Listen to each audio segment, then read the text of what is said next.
heard. So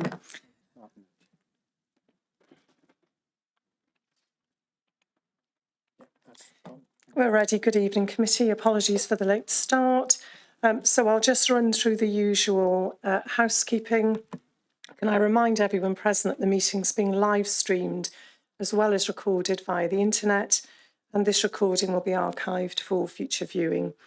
Could all participants please mute themselves when not speaking in order to avoid any background noise or feedback when other participants are speaking? And if a participant wishes to speak, can they please raise their hand in person if sat in the chamber, or use the remote raise hand function? If a participant raises their hand via the remote function and is not subsequently invited to speak by myself, please could they turn their camera on to indicate that they want to speak so I can pick them up. When invited to address the committee, please could all participants ensure that their microphone and camera is on to ensure that they can be seen and heard when actively participating. And if this isn't possible for any reason, please bring this to the attention of myself or Democratic Services Officer as soon as possible. Please ensure that all debate is raised verbally and not via the chat function for the sake of the recording. The chat function may be used to highlight any technical issues or to get the attention of myself or Democratic Services Officer. And if any participant has difficulty hearing or being heard when they're addressing the committee, then they should let myself or Democratic Officer know. So can I please welcome all committee and non-committee members, cabinet members or officers, and also to anyone who's watching the live meeting broadcast. Moving straight onto the agenda, are there any apologies for absence, please? Councillor Champion? Yes, Councillor Ernest gives his apologies. Thank you, Councillor Champion. No others, so we move on to the minutes of the previous meeting from the 18th of June 2024. Are members happy with those minutes? And if so, can I have a proposer? Councillor Hooper, thank you.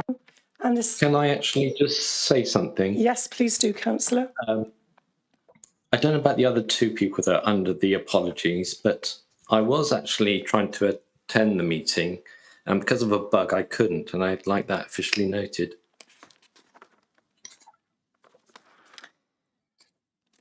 Yes, thank you.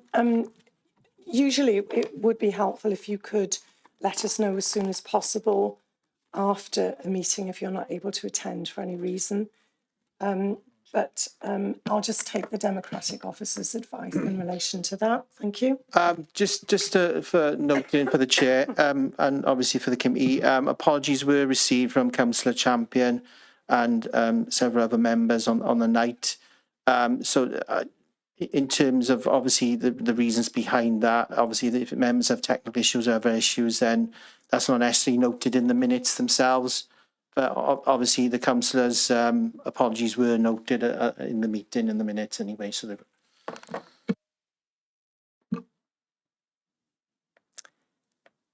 thank you. I think we have a problem with the camera again, but I'm going to carry on so as not to delay the meeting. So Councillor Champion, just to reassure you, your apologies are in the minutes from the 18th of June. Those minutes have been proposed. Thank you, Councillor Hooper. Can I have a seconder for them, please? Thank you very much, Councillor Stephen William, both councillors being in the chamber. And on to declarations of interest. Are there any declarations of interest, please? I'll make a declaration of interest in relation to the agenda item on the RDLP. That's agenda item 4. I'm a member of Cardiff and Vale Health Board who's a consultee. My declaration of interest is personal, not prejudicial, and so I will stay in the meeting. Thank you. No other declarations of interest? Thank you. So we now move on to agenda item 4. This is a reference from Cabinet regarding the Vale of Glamorgan Replacement Local Development Plan 2021 to 2036, the Preferred Strategy Initial Consultation Report. And just to remind committee that the revised Local Development Plan, revised Preferred Strategy, has been subject to a 10-week consultation. And this report has been prepared to advise members of the representations received and to seek endorsement of the proposed changes so that the amended preferred strategy can form the basis for the ongoing preparation of the deposit plan. It's before us tonight, so committee members can consider it and approve the proposed changes, with any matters being referred back to Cabinet for their consideration prior to it being referred to full council on the 30th of September. And I believe we're joined by the Director of Place, Marcus Goldsworthy, who will be presenting the report to us. And Ian Robinson, thank you. Councillor Hooper, did you want to come in? Just very briefly, Chair, I just want to, we received this report at 3:15 this afternoon. So the reports, some of the report that we're referencing today only arrived by email later on. And I think that I'll check the time. Marks. So at 14:40 this afternoon was the reference to Cabinet that arrived. Now, I've had a chance to look at it, but not in the detail that I would expect it to do to come to this meeting at 6 o'clock. It makes it very difficult for us to be able to put the effort in that we're expected as councillors. And I just want to raise that point. I think we can have the debate, we can have the conversation, but we really need to give people more time to be able to digest the things that are in front of them. Thank you. I think we've had the detail in the report, and it's simply the reference, the formal reference from Cabinet that arrived this afternoon. But could I ask Democratic just to clarify that, please? Thank you. Yeah, apologies. We only had the reference through today, so obviously I sent that out as soon as I received it. Just for information, obviously the main body of the report was sent out with the agenda when it was sent out just over a week ago to members. So the main detail is there. This is simply the reference on the conversations that were had and the decisions made by the Cabinet last week. So although there is some detail here, it is quite a short reference, and the actual main body of the report has been sent out to members prior to the meeting about a week, 10 days before. Yeah, thank you for the clarification. But Councillor Hooper, the point is well noted. Thank you. So who am I handing over to? Am I handing over to Marcus or to Ian? Ian, thank you. You're very welcome. And I believe you're going to take us to the report in a couple of segments. We're going to split the presentation up because it's quite a lengthy report with opportunities for committee and non-committee members to ask questions in between. So over to you, Ian. Thank you. Thank you, Chair. Yes, I've got a presentation to share, which comprises a dozen or so slides. So, but I'm happy to take questions at any point.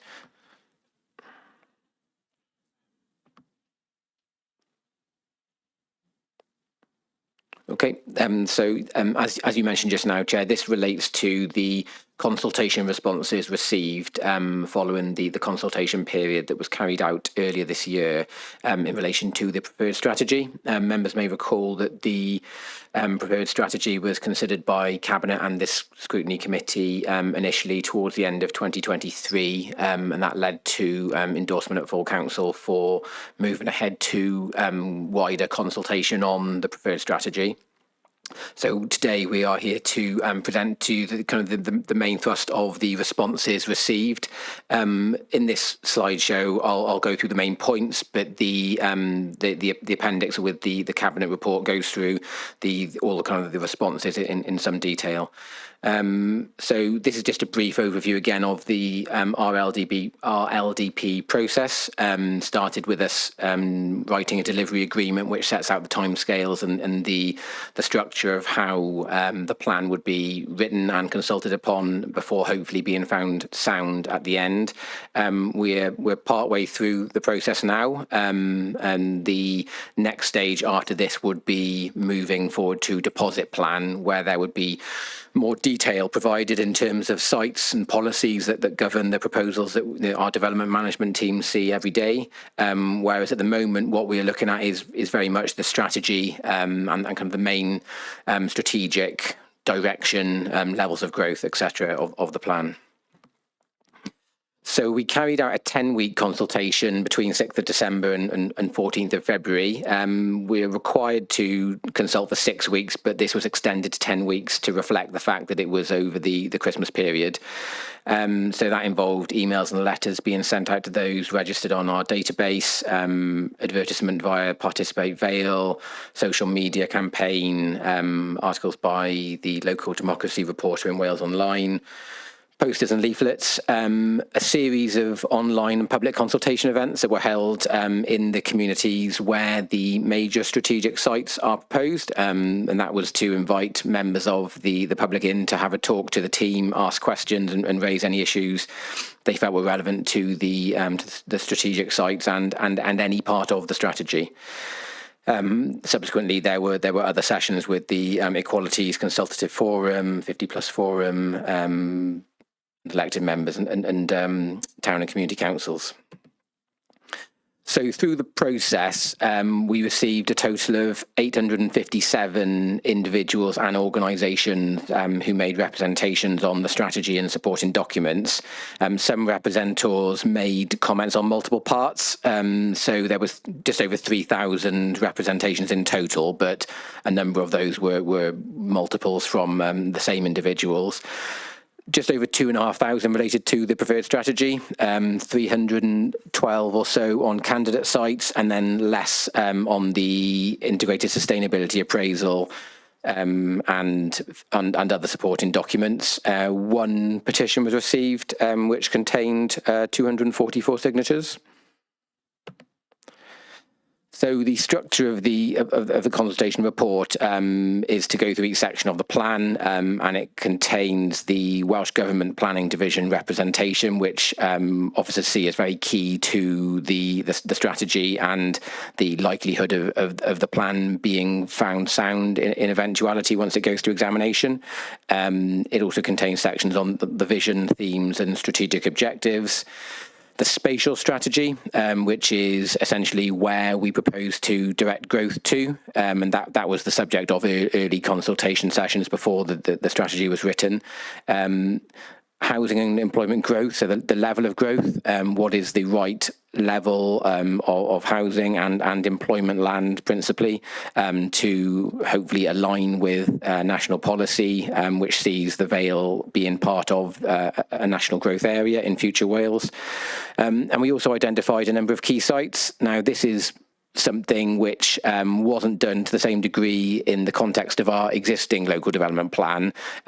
Officers have been keen in the case of this replacement plan to front load as far as possible, particularly in respect of key sites, in recognition of the fact that these are the parts of the plan which are of most interest to most stakeholders in the process, and are the things which generate the most impacts that need to be mitigated.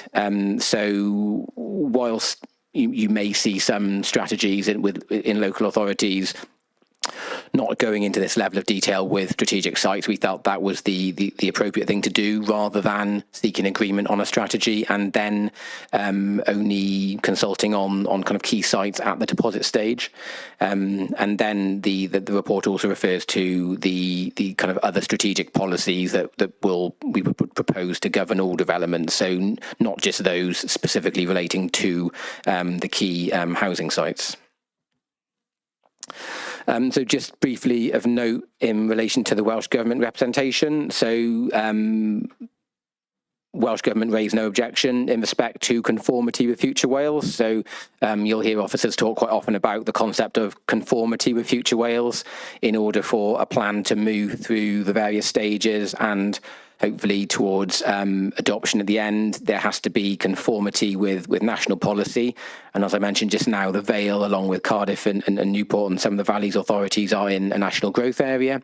So this council needs to demonstrate that our policies and our levels of growth are consistent with national aspirations for the Vale of Glamorgan and the role that it plays within the wider region. The Welsh Government response referred to the joint statement with Cardiff and noted that they would like to see, as the process moves on, further evidence of regional collaboration, including with Bridgend and Rhondda and Taff. A regional commission on growth is underway, and that work is actively underway with all of our partners in the region, particularly in respect of housing growth and employment growth, to make sure that it's all consistent with each other. Other matters that were identified in the plan were attention to be given to the settlement hierarchy, to make sure that the council are happy with the position of the respective settlements in that hierarchy. Does it represent their function within the Vale of Glamorgan and the region? And just again highlighted the need to ensure that there's gypsy and traveller site provision, and that renewable energy, minerals and agricultural land impact on the Welsh language is dealt with in the way it should. We also received consultation responses from some other statutory bodies, including Natural Resources Wales, which is I guess probably the most important one, in that there's a level of strategic appraisal there in respect of key matters such as flooding and impacts on ecology. Natural Resources Wales haven't objected to any of the sites, but did raise some concerns with two of the key sites and the level of development, particularly in proximity to some potentially ecologically sensitive areas. Comments were also received from Welsh Water in respect of the capacity of existing infrastructure. No objections, but reference to hydraulic modelling assessments that would be required to be carried out for large sites, and that's quite a common exercise that members of the Planning Committee will be aware of when we see large planning applications before us. Further responses were received, and some concerns from the public, particularly in respect of health service capacity. So the council is continuing to work with the health board to identify where capacity lies, where capacity problems may be presented, particularly in the context of where we're looking to propose growth, and what might be needed to deal with those capacity issues. Similarly, in respect of education, clearly it's key to make sure that the sites that are being proposed and the level of growth being proposed can be accommodated appropriately in our education provision at all levels. Concerns were also raised regarding traffic. Clearly, a level of growth proposed is going to lead to more cars on the road. So it's important for us to assess, where that traffic is at key times, what mitigation, if any, is necessary, and what we can reasonably expect to be the modal split based on other sustainable options. Just got a couple of slides here relating to some of the key sites. So this is the site which has been called North East Barry in the preferred strategy. It sits between Barry and Dinas Powys. A number of representations received on this site, mostly objections, some relating to points which we will be doing more work on over the coming stages of the plan. So, for example, potential concerns regarding flooding or traffic or ecology, things which can, in principle, be mitigated against. But clearly, there are some concerns with the principle of the site, it being greenfield, not previously developed land.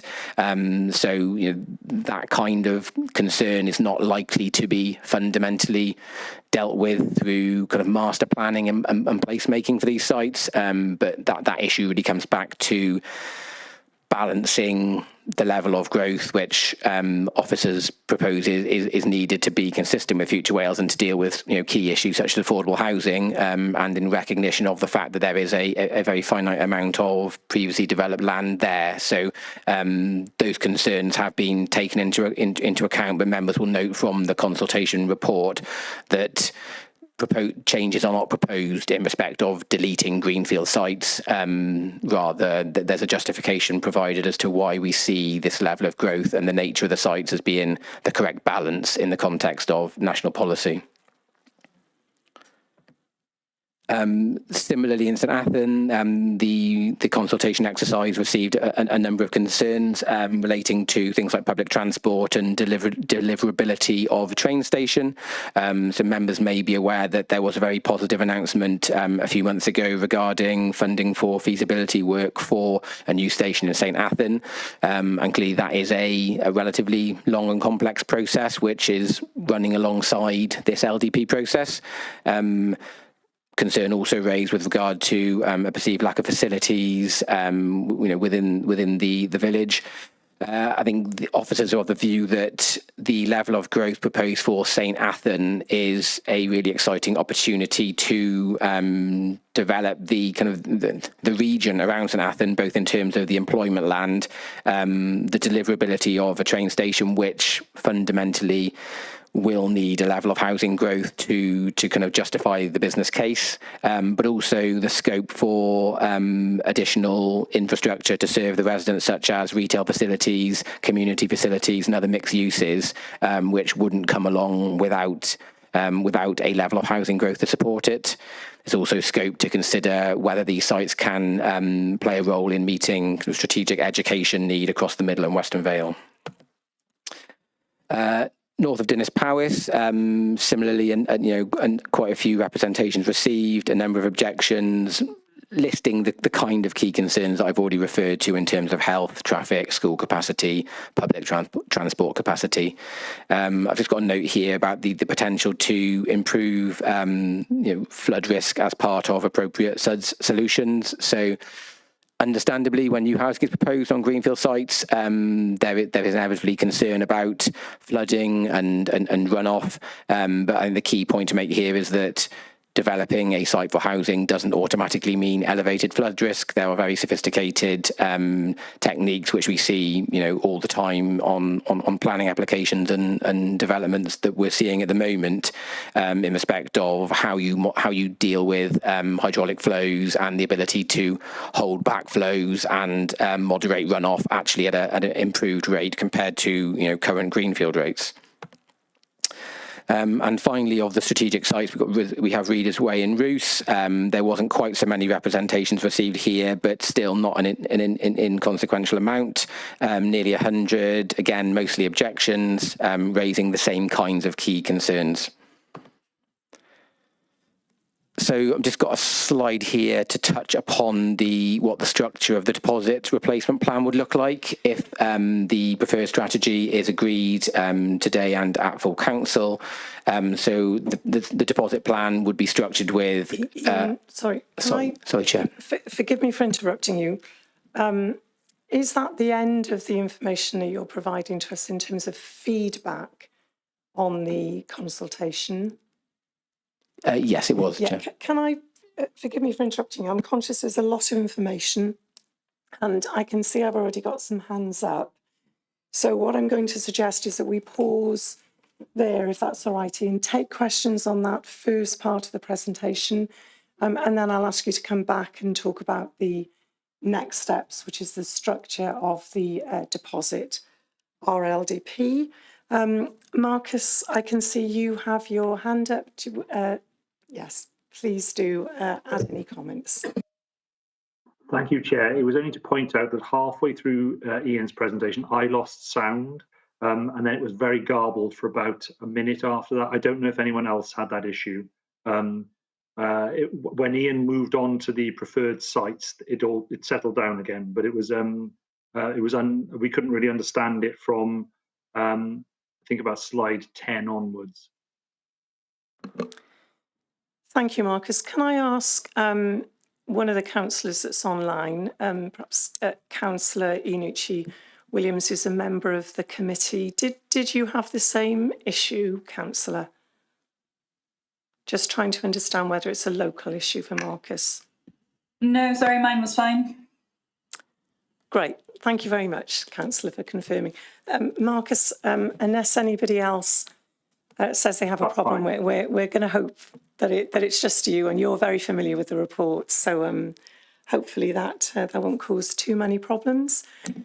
Right. So thank you very much for that, Ian. I'm going to invite non-committee members who want to comment on what we've heard so far to speak first. And then once non-committee members have had their opportunity, then I'll bring committee members in. So I can see Councillor Franks, you want to come in. Thank you very much. Thank you for the report. I must say, I did find it perplexing that there were so many issues raised during the consultation that did not seem to be addressed at this stage of the proceedings. I'm referring to specifically what's called North East Barry, but I think most people would regard it as part of Dinas Powys. There's a huge number of concerns: health, traffic, schools, public transport, flooding, that simply haven't been released. Not released, sorry, haven't been addressed. There were a significant number of representations that does seem to have been just dismissed. And similar comments can be made for what's called north of Dinas Powys, though I think most people would call it Eastbrook. Again, 556 representations concerning. So people are already asking, what is the point of having all these consultation exercises, which, as we heard last night, are very expensive and time consuming? What is the point when they're basically, the residents are given the impression that they're of no consequence? I'm bewildered, and I'm sure the public are going to be bewildered by this whole exercise. Thank you very much, Chair. Thank you, Councillor. And before I ask officers to respond, are there any other non-committee members that want to comment on this part of the presentation, please? No? OK, then I will ask Ian if you'd just like to respond to Councillor Franks, and then we'll move on to committee members. Thank you. Thank you, Chair. I think it's important to emphasise kind of where we are in the process and what is still to come. So this is very much looking at the strategic direction of the plan. Now, the fact that sites haven't been proposed by officers to be removed from the plan doesn't mean that concerns have been ignored or dismissed, but there's still a significant amount of work ongoing on those detailed points. So it's very valuable to hear local comment and concern and insight into things like traffic issues and flood risk and health capacity, and that then can form part of how we progress to the next steps. So taking the two sites that Councillor Franks referred to, for example, there's ongoing highways work at the moment. So the council has engaged strategic highways and transport work, and the site promoters are also in the middle of carrying out strategic transport work. Now, the system and the timeline and the delivery agreement is such that we can't realistically have all of those details absolutely bottomed out, fully 100% considered at the point at which we propose candidate sites. What we have to do is propose a direction of growth, a level of growth, and then require the impacts of those sites to be assessed, and then those exercises will inform how and if we move forward with those sites. So I'm just keen to emphasise that those issues haven't gone away. They are very much being assessed at the moment. Natural Resources Wales, in respect of flooding, have responded positively in respect of no clear overriding flood risk in parts of the site which the developers have shown on their master plans that they would propose the housing be located in.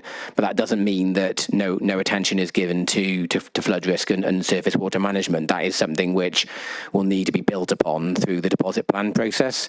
So I can understand concerns of residents, because at the preferred strategy stage, there's not the level of detail which there will be at the deposit plan stage, and that's unavoidable in this process. But I want to reassure members and the public that those issues continue to be given great consideration, and the feedback we've had through the consultation process is key to that. Thank you very much, Ian. Councillor Franks, your hand is still up. Is that a legacy hand, or did you want to come back in on that point? I do apologise. It was a legacy, but I'll take the opportunity to thank you and Ian for the comments. You won't be surprised I don't accept everything he says, but I look forward to future information. Thank you, Chair. Thank you, Councillor. Councillor Hooper, would you like to come in now? Thank you, Chair. And it's just picking up on those points that Councillor Franks made in Ian's response. And I just would be interested in understanding how we talk to residents about how their concerns at the moment are being dealt with. Because I think part of this is about making sure that we've got a communication strategy that they know they're always involved. And I just welcome your take on that. Thanks, Ian. Yeah, thank you, Councillor Hooper. So, Ian, if you're able to respond, thank you. Yeah, yes, of course. So the consultation report and the appendices, I appreciate they're lengthy in totality, but they do go through all of the one by one, all of the comments received and provide a response to those. Now, I acknowledge in many cases the response is that no change is proposed, but there's a rationale given for that. Now we've tried as to summarise the nature of responses and the from the public and our responses to that in the summary consultation report that's been to cabinet and here tonight and would go to full council.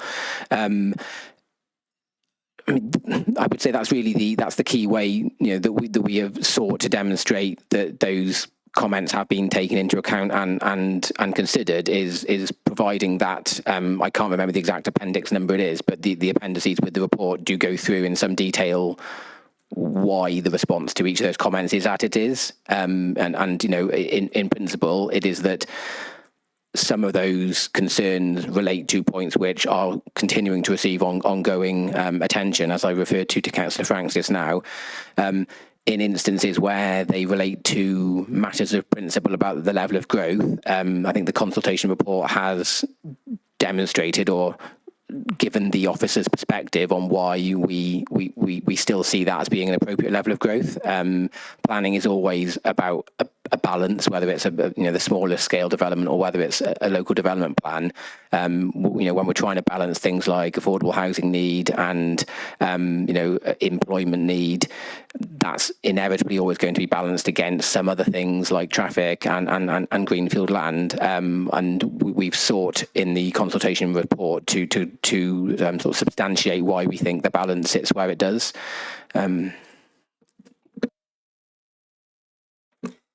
Thank you very much.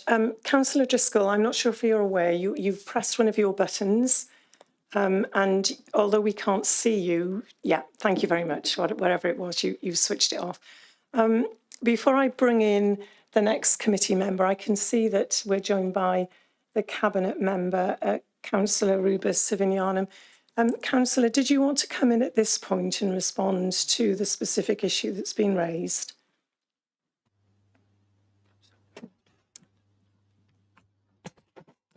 We can. Thank you, Chair. I'm having real problems. I keep being thrown out of the meeting, so I'm not sure whether you can hear me. You're all entirely frozen now on my screen. We can hear you and we can see you, Councillor. Okay, so I apologise because you are frozen. It's slightly discombobulating to see you all frozen. I just really wanted to reiterate what Ian has said already, that this is a balance. When the consultation is a real consultation, because we are obviously keen to hear from our residents, but we're also hearing from experts around employment, around growth, around housing. So this is a complex balancing act. But just to pick up on Councillor Hooper's point around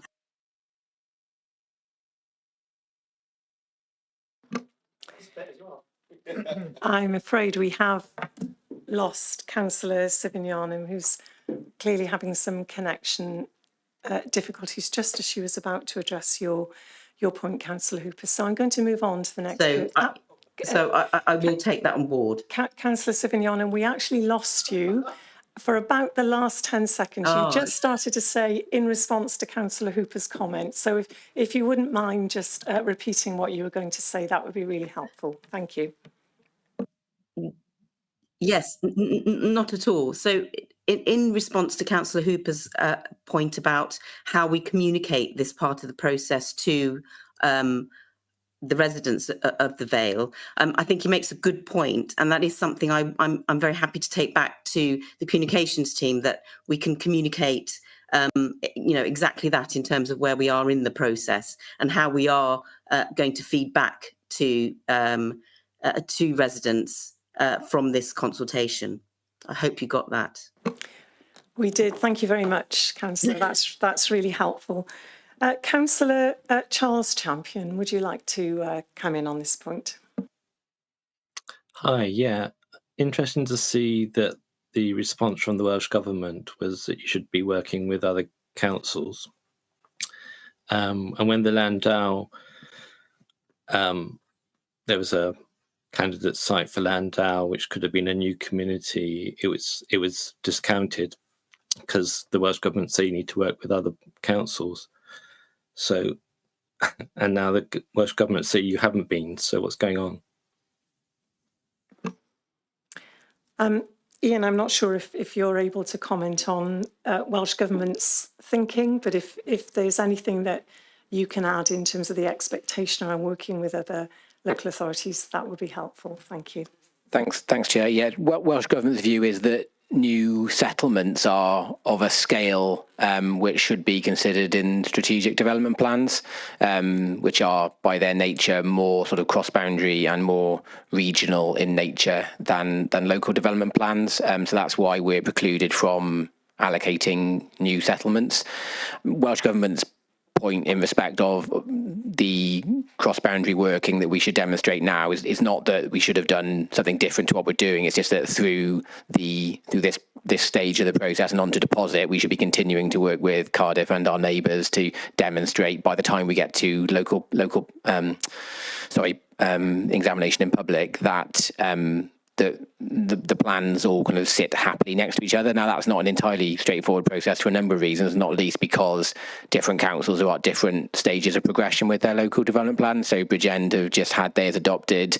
We're actually not at a significantly dissimilar point to Cardiff or Rhondda Taff. But that, yeah, it was really just a flag that they will want to see that work continuing over the next year, 2 years. Thank you very much for that clarification. Councillor Prothero, please. Thank you, Chair. My questions and my concerns really sit with the infrastructure. And in particular, I note Dŵr Cymru Welsh Water have recommended that your hydraulic modelling assessments should happen prior to the planning application stage, not at the development plan stage, which is very helpful of them. And that they've also given us a heads up that certainly for the Western Vale and for the Aberthaw wastewater treatments works, there isn't adequate capacity there. I know they have a 10-year asset management plan programme, and I know they plan to put money into this infrastructure and increase the capacity. But it's a bit of a chicken and an egg thing for me. Our plan is to build a considerable number of homes within the area for that waste treatment works.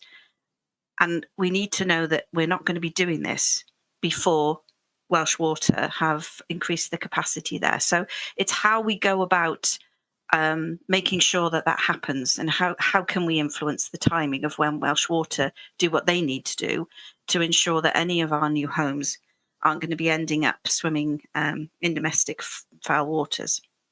Thank you. Thank you, Councillor. And if I may just add to that, Ian, you talked about the fact that the plan sets out a number of dependencies around health facilities, the station in St Athan, etc. And I understand that those discussions with those bodies are continuing. If at any stage there's a clear indication that that infrastructure is not going to be deliverable, what impact does that have on the plan? And yeah, if you could address that alongside Councillor Prothero's comments, thank you. Yes, of course, Chair. So, I mean, just to take your point first in respect of St Athan and the station.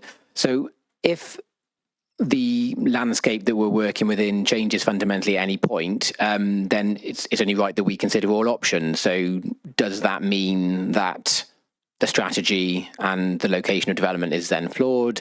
Does that mean that it remains an acceptable site?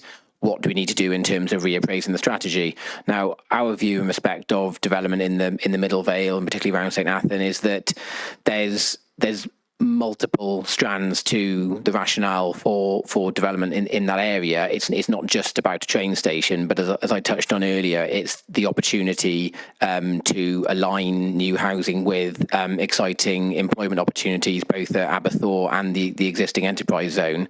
It's also about the opportunity to deliver a mix of services and a mix of infrastructure, not just talking about a train station, but a mix of things to St Athan, such as potentially retail provision that doesn't exist there currently, or education provision that doesn't. So there's, in my view, it's not all about the train station. So I'm not of the view that if that position changed, that should necessarily fundamentally change the rationale for development in that area. I think there's a very strong case to be made based on aligning employment and housing and the other infrastructure issues I referred to.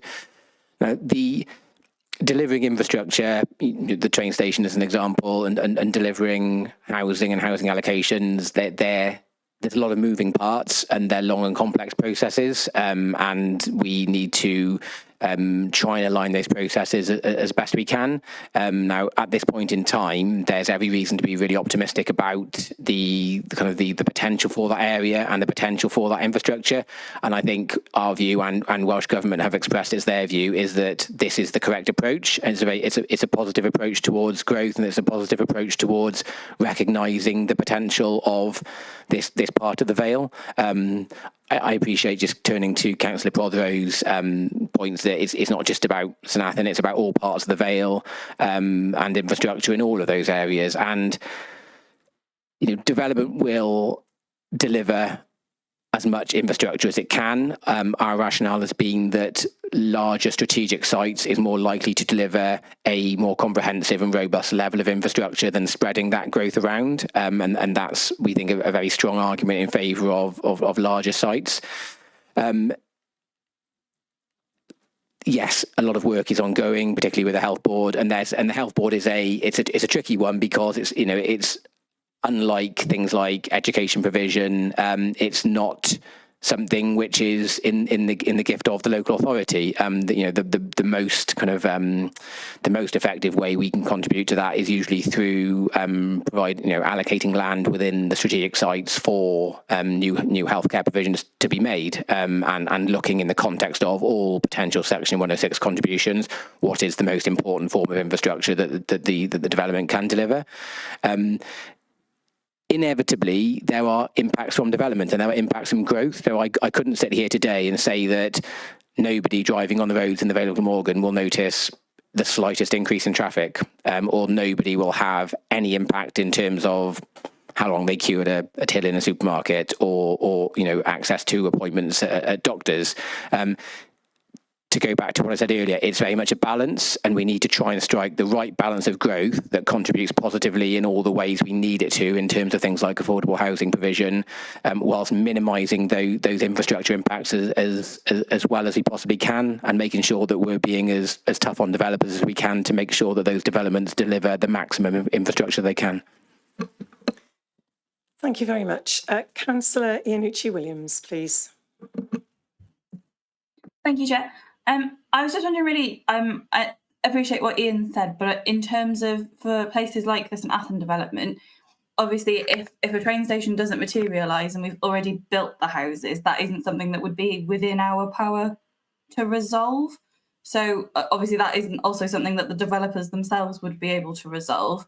So I just sort of wondered if you could give any sort of update on what the plan is for if we have already started building and we get the update that there will be no train station. That will obviously be a draw for a lot of the people who would potentially be moving there, as well as like a physical necessity. So just wondered if you could sort of discuss that and if there was an update on that. Thank you, Councillor. So I think this is a question about flexibility. Are you able to pick that up? Thank you. Yes, I mean it's a bit chicken and egg, with St Athan, because to demonstrate there's a business case for a station, there needs to be housing. So it's a station isn't going to come along without that level of growth.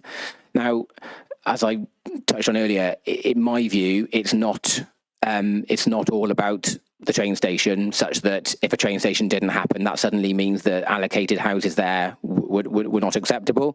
We would need to look carefully at what alternative provision is made to provide linkages to sustainable options, such as park and rides to train stations in Roos and Lantrip Major, and ensuring that we're providing as much infrastructure and services in St Athan that minimises the need to travel in the first place.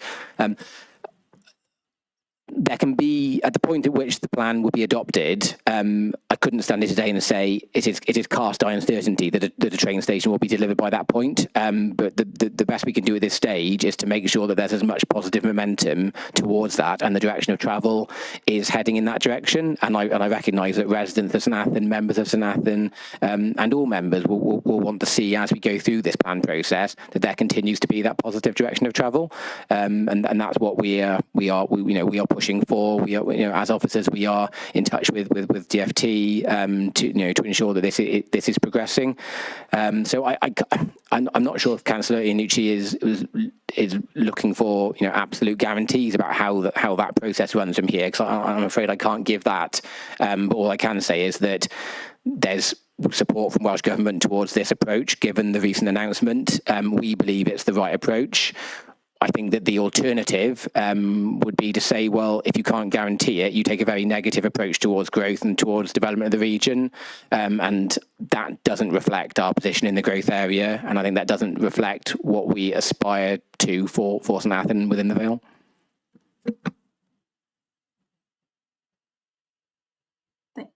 Is it all right if I ask a follow-up, Chair? Otherwise, I'll get out of the way. Yeah, please do, Councillor. That's fine. So, Ian, if we then needed to look at something like park and ride and that kind of thing, is that something that would require physical space that would still also be needed built into a plan? Or is that something that could be done as and when? So, in principle, that can be accommodated within the strategic sites. So, I think in one of the iterations of master planning that we've seen already on the western St Athan site, land is indicated to could potentially meet that purpose, either as a meanwhile use or as a permanent use. Master planning and placemaking work is due to take place later this year with communities, including St Athan, about the community's needs and how these new developments could and should fit into existing communities. So there remains flexibility throughout that process and to the point of the planning application process as to how that could be accommodated. But again, that is one of the benefits of large strategic sites, that there is more flexibility and more scope for building in these kinds of facilities and these kinds of pieces of infrastructure. Okay, thank you. Thank you, Councillor. Thank you, Ian. Councillor William, please. Thank you, Chair.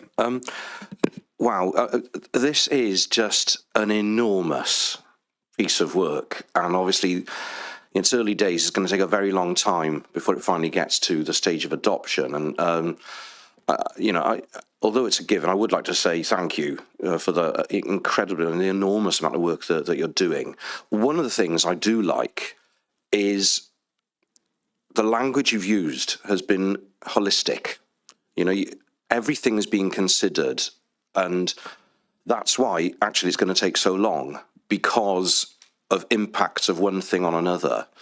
And I do appreciate that. And that's why it is going to take a very long time. I mean, the inevitability of this is that it's got to go back to Cabinet for further attention and consideration.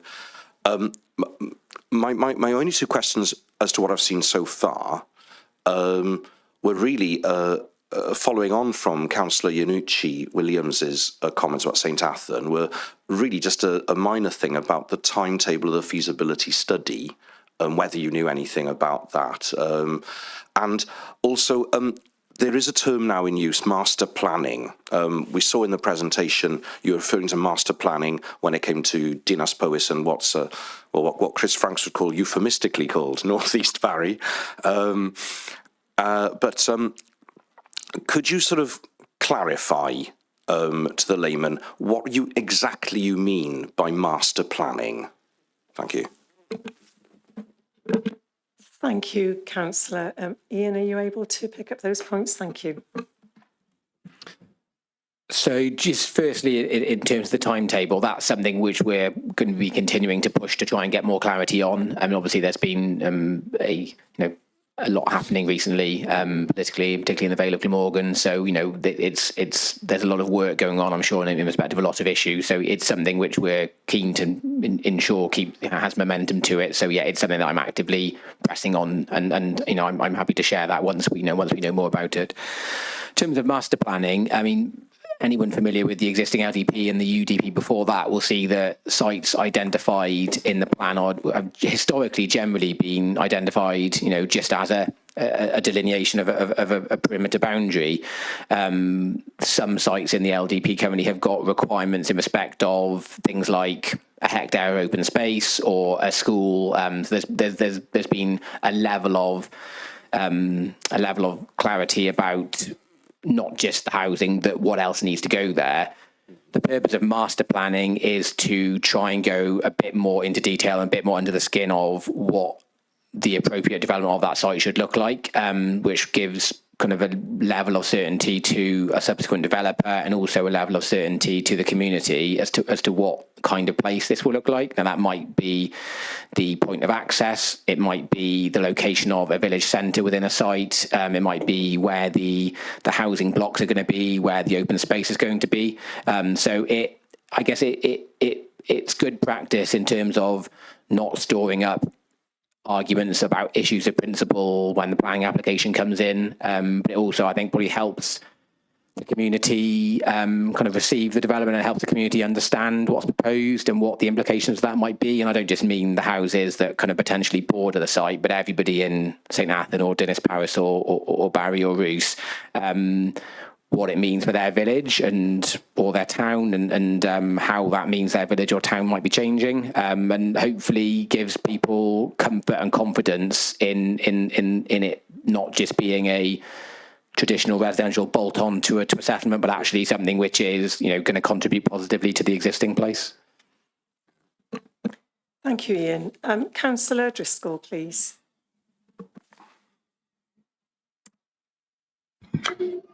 Yeah, thanks, Ian. Well, thanks, Chair. Just a couple of questions, really. On the first page, you had a diagram of the different stages of the LDP. I'm just wondering, at what stage is planning permission effectively granted? I appreciate you can't be the tiny details, but where's the point of no return? Also, Councillor, we can't see you. I'm not sure if you've got your camera switched on. Yeah, now we can see. Just to say, Ian, is that a point that you'll pick up in the next part of your presentation?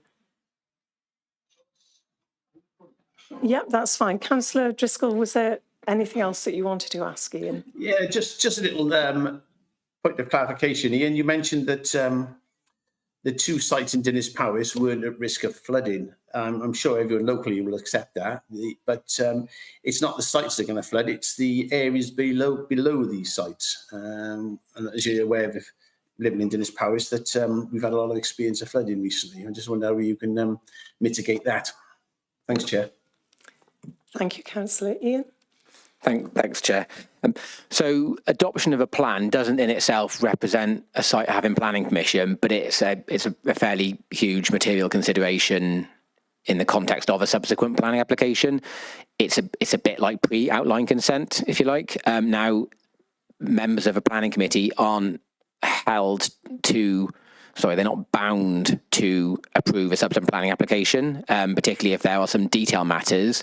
But on matters of principle, it would probably be very difficult to justify ignoring the allocated status of a site in principle. So, when you've gone through a process as long and kind of rigorous and robust as the local development plan process, the writing and examination of it, the kind of the strategic impacts and the matters of principle have been, fully considered. So it would be very unusual if, following the adoption of a plan for a site to be resisted in principle. But saying that, it's not planning permission being granted. It's not until an outline and a reserve matters are granted that it has planning permission. In terms of flood risk, yes, I agree, and flood risk off-site is just as important as flood risk on-site, and any site before us would have to demonstrate that there was not going to be any elevated flood risk off-site. That's an absolutely fundamental principle. Sorry, I should have referred to that earlier when I talked about flood risk on-site. No, not at all. There's a lot to cover. Thank you. Councillor Penn, please.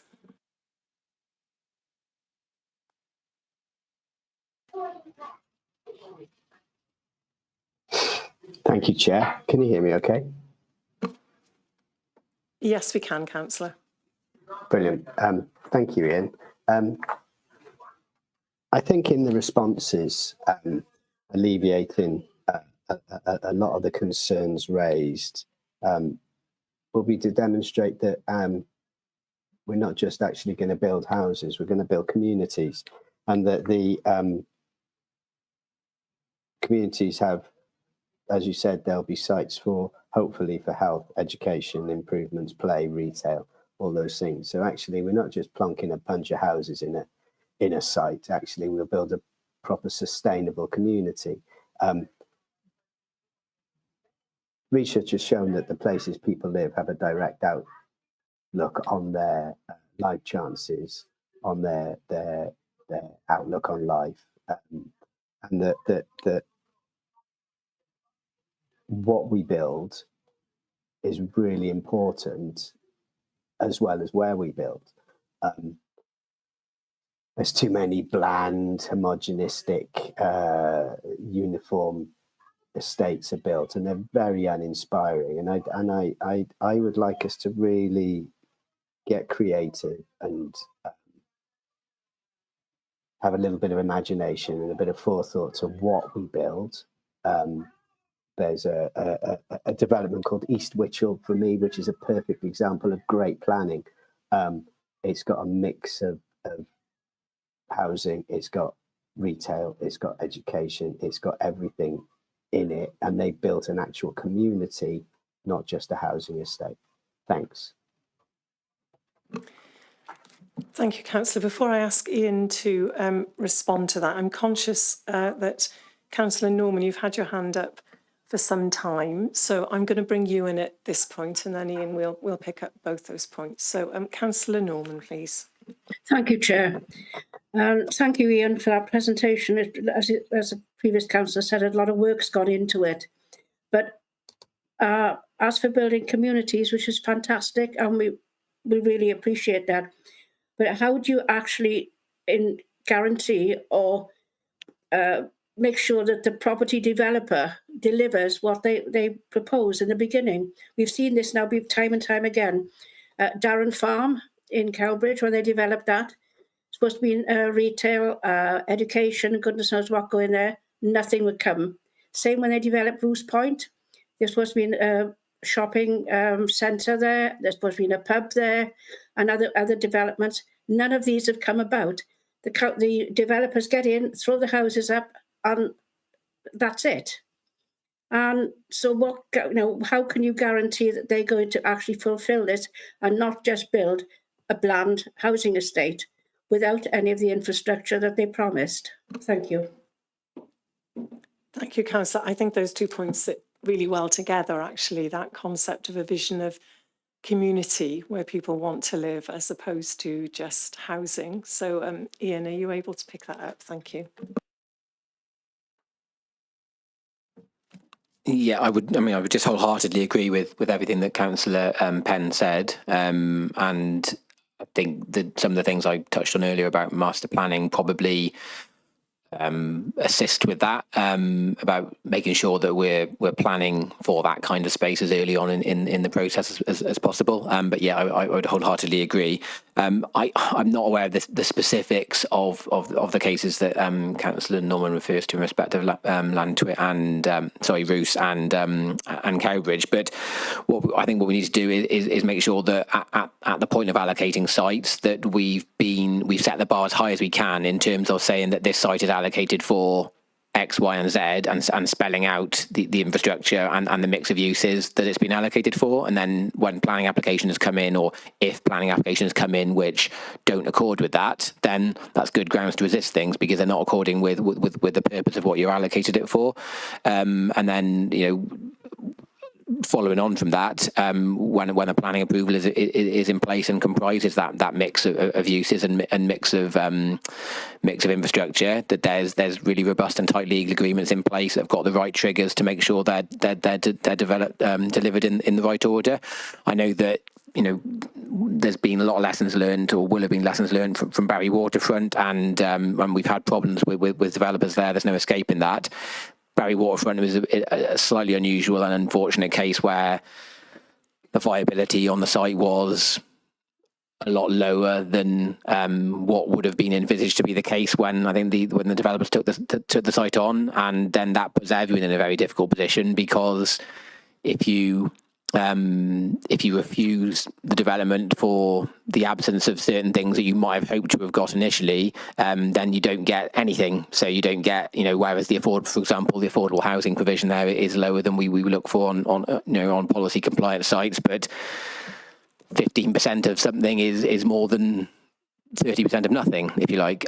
So it's each case will be different, and each case will have its own viability considerations. But I think, again, it's just about front loading the process as much as possible and making sure that when we get to development management stage, we are, absolutely as robust in terms of phasing and delivery of infrastructure.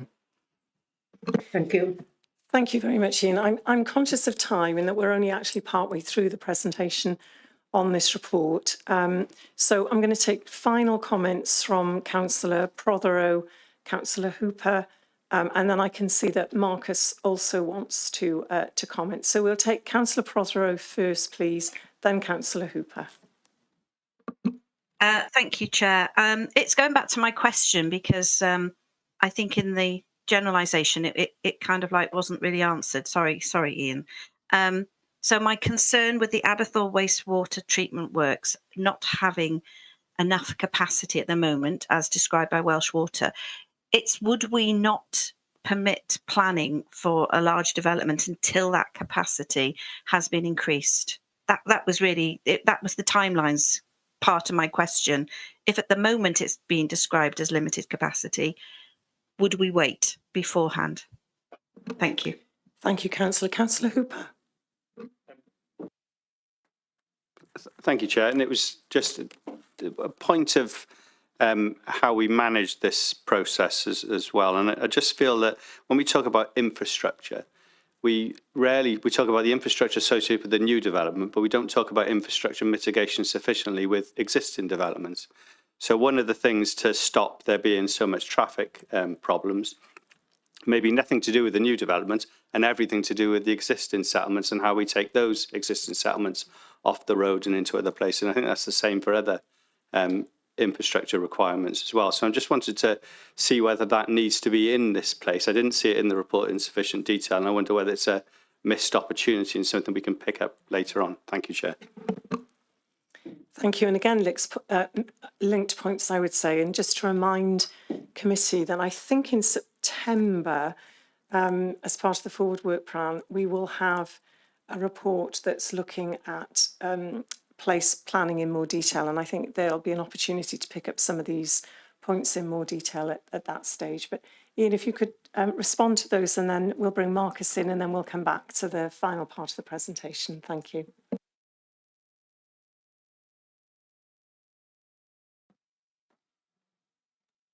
There we go.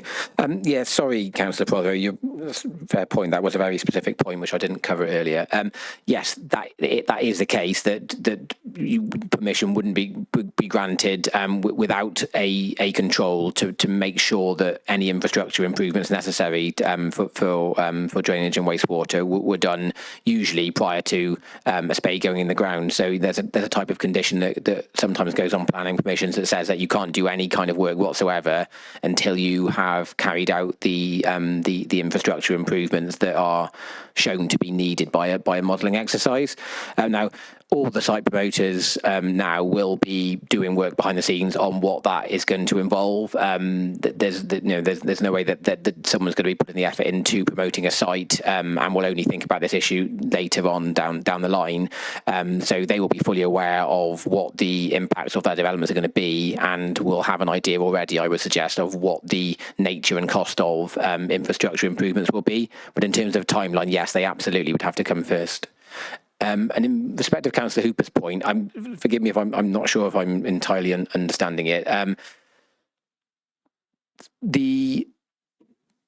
would say developments and allocations in themselves would not normally need to be demonstrated to be able to overcome existing issues, but there is obviously there's a raft of work, including placemaking work that Chair referred to, that we can be doing all the time to try and improve that situation, and whether that's linkages between different parts of the existing places, making sure that the developments we're approving every day in our development management teams are contributing to that. I've said at meetings before that yes, we have a role to play here in making sure that we deliver the best plan and the best places we can. Everybody has a shared responsibility to do what they can to try and improve the existing situation and make journeys by alternative means where possible. And I don't say that flippantly. It's for some people that will be much more difficult than for others, and people in certain communities will have difficulty making trips by bus or train or bicycle than others will. But I'm keen to promote this sort of concept of a shared responsibility for delivering as successful a plan as possible, and that doesn't just lie with the council, it lies with everybody in the Vale of Glamorgan. Thank you. And yes, just to confirm, we've got the long-term plan for towns coming before committee after recess in September, so we can pick up some of that detail at that point. Marcus, did you want to make some comments before we move on to the final part of this? Thank you. Thank you, Chair. It was just to round up a couple of issues, which I'm not going to say Ian missed, he did deal with them, but just obviously Councillor Norman very rightly raised some issues around previous developments.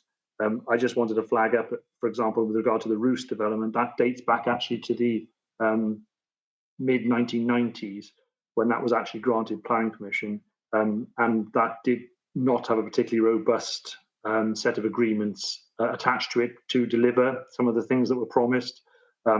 That has largely been overcome by the current planning system. As Ian referred to, there have been some issues on some developments, but actually in most of those cases, things like shopping centres where they've been promised have been delivered. And one point obviously around the Darren Farm development, the education commitment there remains. The land will be provided to the council to deliver the school on that site. So we haven't actually lost that part of the development. And then one final point that Ian obviously dealt with just now, which is around infrastructure and how sites within the development plan will look at infrastructure and existing infrastructure, as well as infrastructure which might be proposed to support development. It is important to note that the Section 106 system and the development contribution system will look at mitigating existing problems where they are possibly exacerbated by new development.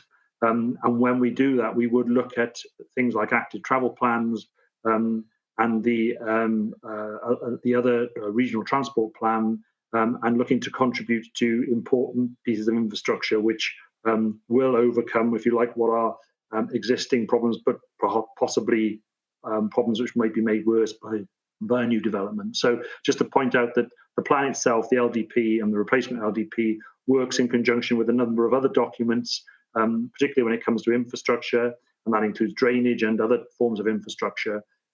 to ensure that it would at least make the situation no worse, but now in many cases we're required to make the situation better. So just to give that assurance in that regard. So thank you, Chair. Thank you, Marcus. Really helpful clarification. Ian, would you like to take us on to the next stage of your presentation? Thank you.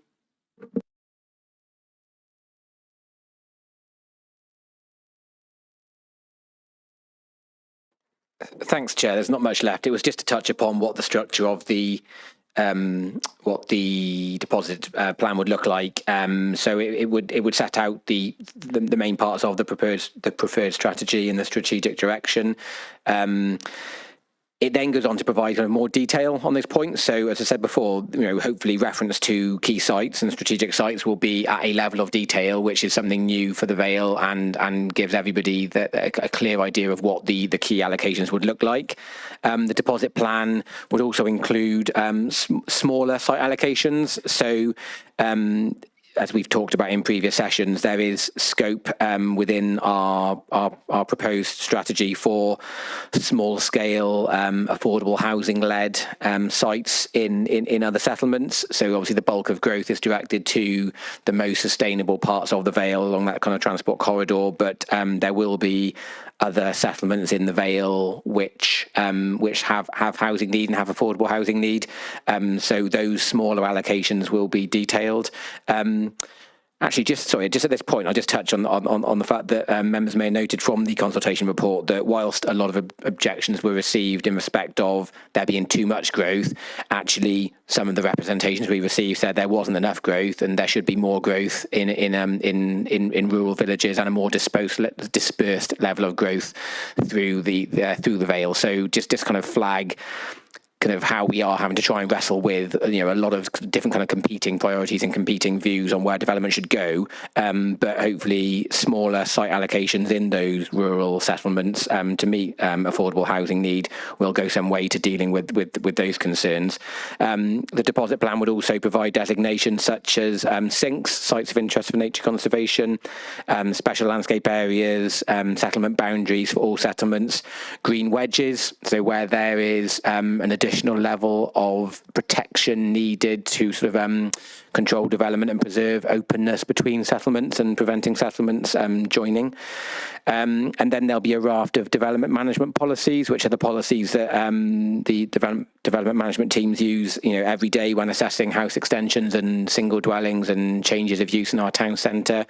And we're currently in the process of reviewing our existing development management policies, trying to assess how well we think they're performing and whether they're doing what they're supposed to be doing. I mean, retail is probably a key one to point to because since the LDP was adopted, there's been, a decrease in activity in a number of our town centres, and I think we're moving towards looking at kind of commercial and community settlement centres, town centres, and village centres rather than just being retail centres. So we want to make sure that our policies are fit for purpose and are enabling reuse of buildings within town and village and local commercial centres, so that it's a vibrant mix of uses that provides our communities with what they need every day. So we're currently reviewing whether to roll forward some DM policies or whether we should be amending them to be a bit more modern and reflective of kind of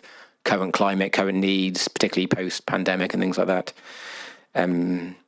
So next steps, this is proposed to go to full council in September and possibly following cabinet again, depending on what the outcome of this meeting is tonight. And the report seeks approval to endorse the actions of the initial consultation report. All being well, deposit plan would be reported again in early 2025. And as I mentioned earlier, there's an intention to hold placemaking workshops with the communities over the autumn to kind of refine proposals and layouts and get a clear understanding of what communities' needs are. Thanks, Chair. Thank you very much, Ian. Any comments or questions from non-committee members first, please? I see no hands, so moving on to committee members. Councillor William, please.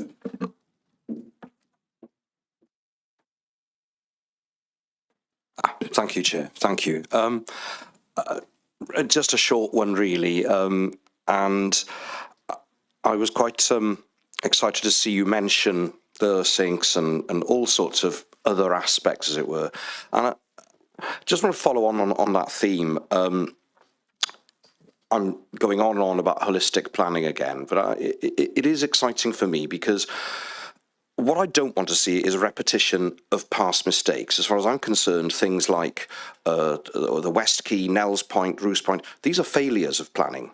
These are disasters. And, you know, I spent years of my life fighting some of these in order to mitigate some of the problems caused by them and actually by councillors who insisted on steamrollering through such schemes.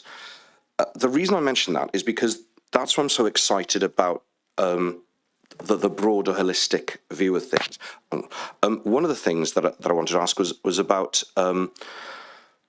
with sort of these settlements, you know, we would be therefore, I'm assuming, we're looking at, you know, linking everything by fibre optic cable, for example, reducing the need for external satellite dishes and external aerials, looking at solar panels, looking at, you know, reducing the primacy of the car, off-street parking, that sort of thing. You know, this is a really good opportunity, and so I'm hoping these will be looked at. I'm just looking for confirmation, really, in the master planning. Thanks, Chair. Thank you, Councillor Ian. Thank you. Yes, it's a good point. You know, so much attention is paid to levels of housing growth. It's the kind of the headline thing, isn't it? You know, X thousand houses proposed for the Vale of Glamorgan, that it's easy to lose sight of the other things which are all kind of go hand in hand and kind of make for a successful place and a successful plan. So through either through master planning or the development management policies in the deposit plan or supplementary planning guidance that sits alongside the policies, these sorts of things should and will be covered, such as, you know, on new developments, they should be providing X% of EV charging points or the ability for it to be the infrastructure there. So it's I'm not sure exactly what the technical term is, but in terms you're talking about fibre optic and connectivity and making sure that the infrastructure is there for that level of connectivity to broadband. Those things are all, you know, I would say should be modern standard requirements of new developments. I think it's a really good point you raised that we know that we do need to make sure that we're not getting too caught up in just how many houses and making sure that all the detail, you know, goes with it as well. Thank you, Ian. Councillor Hooper. Thanks, Chair. Thanks again, Ian. I'm really taken by a couple of things that I think we need to just repeat. The small-scale developments as they infill. I think you've referenced the relationship with town and community councils. I think they're really important, but I also think they're really important if we start to talk about social housing provision in some of our communities. And we should really be looking at hyper-local. So 2 or 3 units might be appropriate in some places. They often get forgotten about because we talk about big, big, big. And actually, that's the way you can try and get buy-in with the local community. So I'm really keen to pursue that one and see that one develop as it comes through, because they could be the answer to some of our problems we have with social housing provision. Thank you. Yeah, thank you, Councillor. Will that form part of the master planning process, Ian? I would say the master planning on the big sites is going to be principally involved in, kind of strategic, kind of bigger blocks of development and, you know, proportions of market versus, affordable. So it's not, you know, it is not going to be likely going into the detail of exactly where, you know, specific affordable housing plots would go.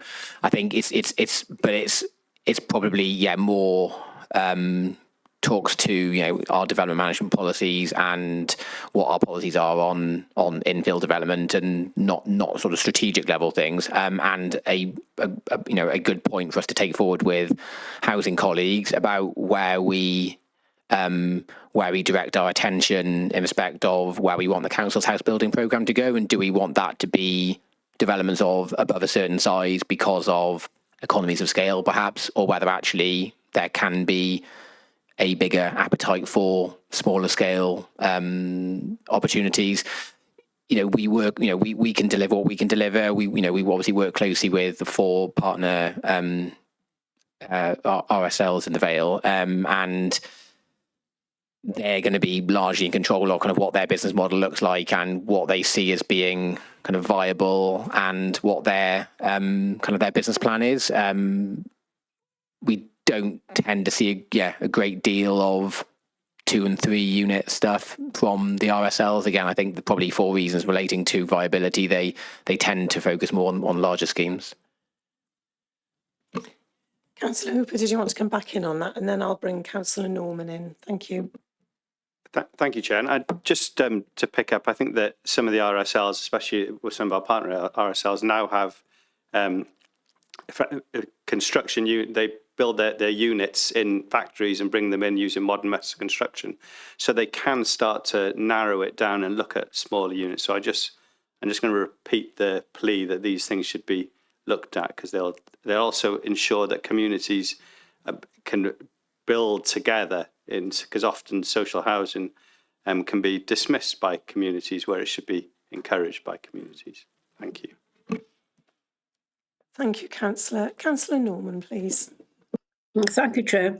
Thank you, Ian. When you're planning these developments, can we make sure that there are adequate single occupancy or smaller units that people really need this time? We've got young people wanting to go onto the property ladder, can't afford to buy a 3-bedroom, 4-bedroom property, but perhaps they could manage a 1-bedroom.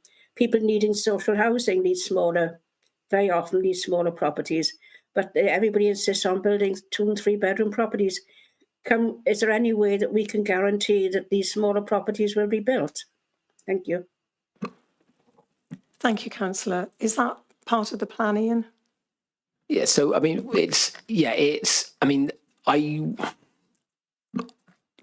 allocations within the plan are not likely in themselves to say that the development shall be made up of a certain sort of prescribed mix of unit sizes, because obviously need and changes all the time, and over a 15-year plan period, what the appropriate mix reflecting need is on day one isn't necessarily going to be the same if a site comes forward 10 years into the plan. But we are in control of it, because when we receive planning applications, we're in control of what we approve and what the housing mix is, and to make sure that that housing mix is representative of need.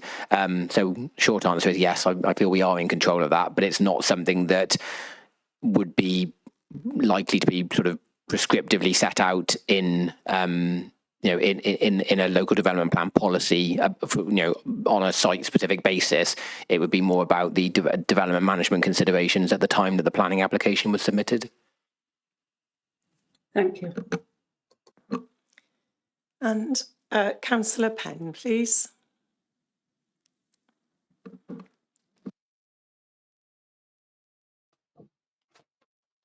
Thanks, Chair. It's not often I find myself agreeing with Councillor Hooper, but I would have to agree with his comments on small-scale developments.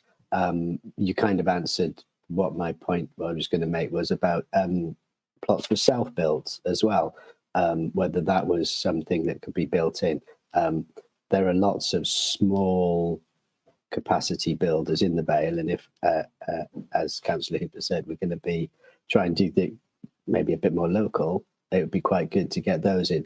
The only problem is you get diversion of design and things, which I'm not always against, but it would be good if that was included, or even self-build plots.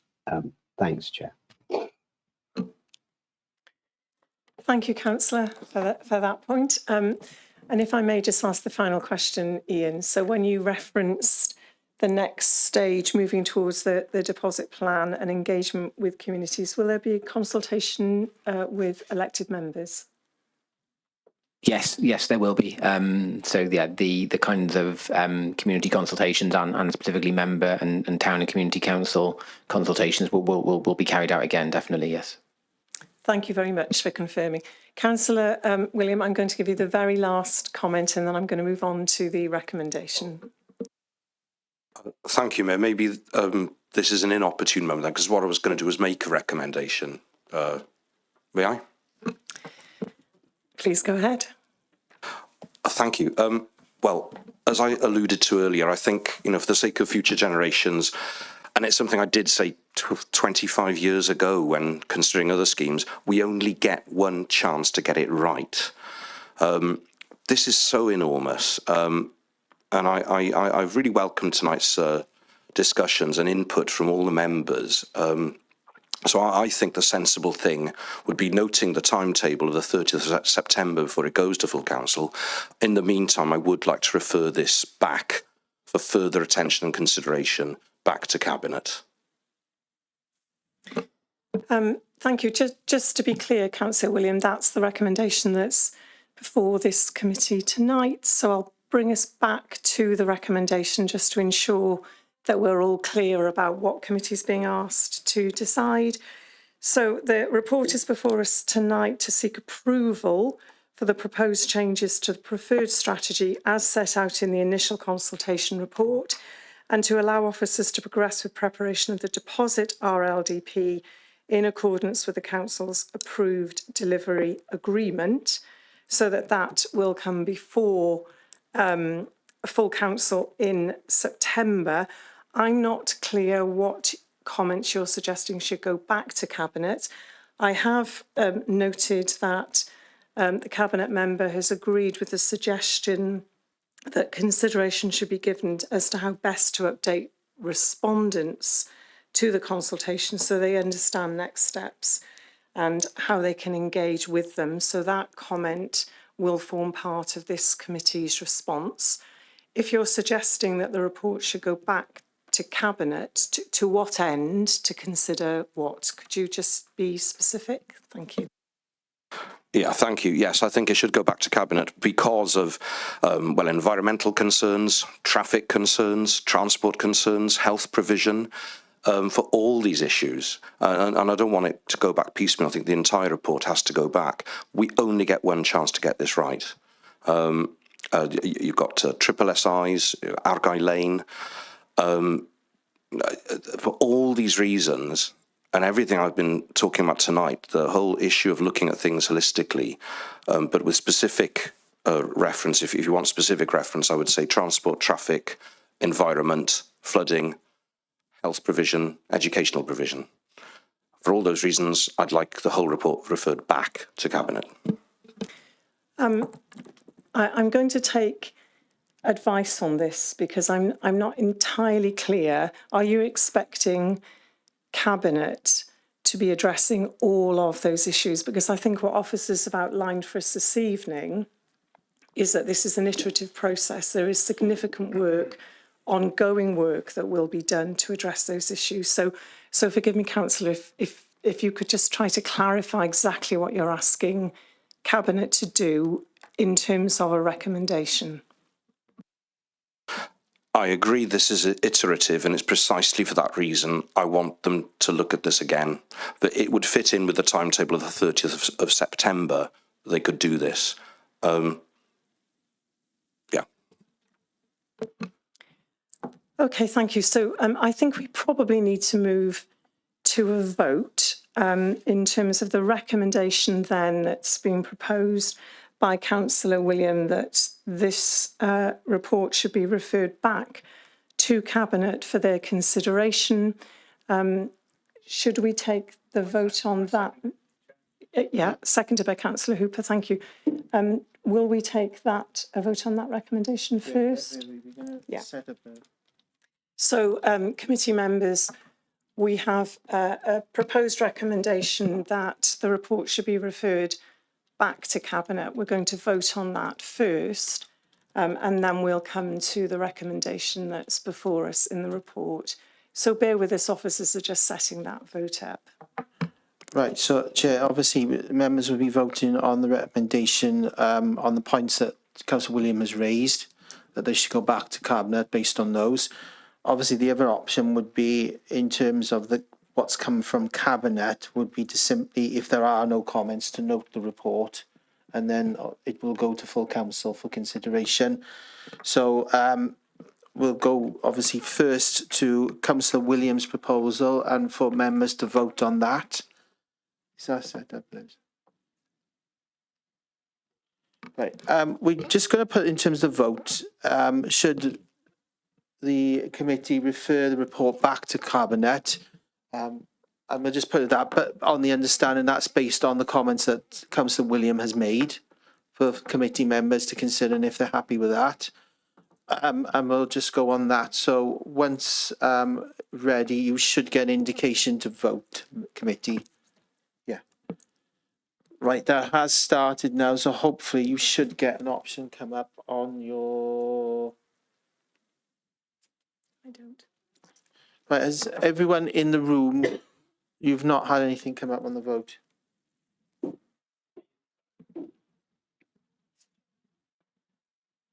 Right, bear with us, committee. In terms of members in the room, apologies, I'm not quite sure what's happening with the voting for the microphones. But could you just indicate whether you are for the proposal or not? So it might be worth if you each individually. So we got Councillors Hooper, Councillor Williams for, and then against for the chair. So bear with us a minute.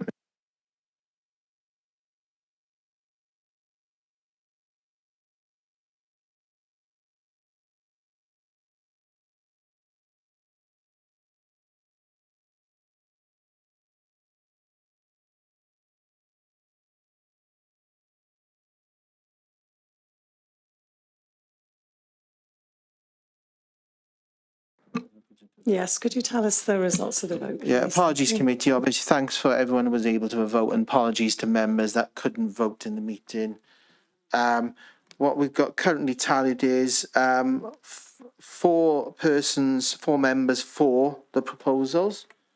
And we've got 6 members voting no or against the proposal.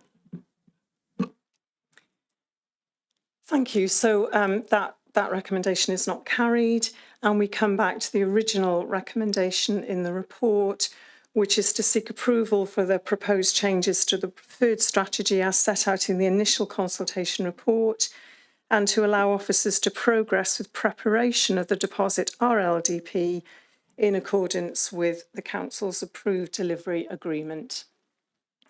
Are members happy to approve that? I can see that some members are not happy, and therefore we will move to a vote on that recommendation. Can I have a seconder for that recommendation, please? Councillor Norman, are you seconding it? Could we have a recorded vote, please? Just one moment, Councillor William, I've not brought you in.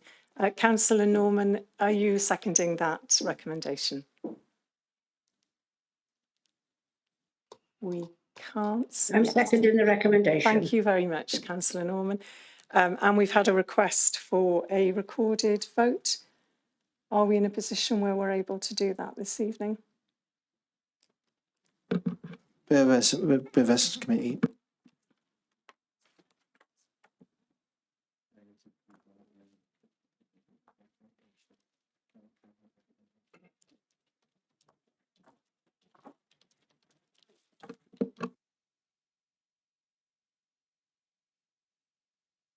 Yeah.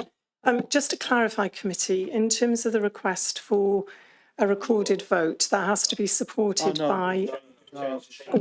Sorry, apologies. Yeah, apologies. This was changed recently. Yeah, it was previously 6 members, but because of in light of the electronic voting, you can simply ask for a recorded vote. So we can do that. We can electronically break it down by individual people voting anyway, so that's fine. And we can show that. What we're going to put as the question as part of the vote is, do you approve the cabinet recommendation? So it's for members then to subsequently vote for or against. When you're ready, Chair, we'll start. We started the vote. Now I'm taking it as you still got the same problems. Right. What I'll have to do is obviously take a hand or indication otherwise. Okay.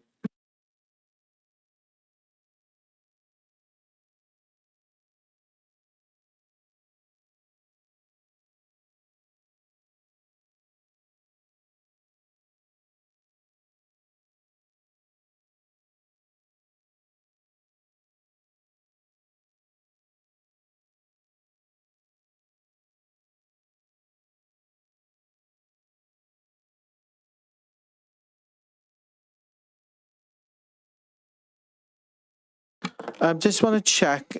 We've got one vote missing in terms of members. So I just wonder if any members online have not been able to vote.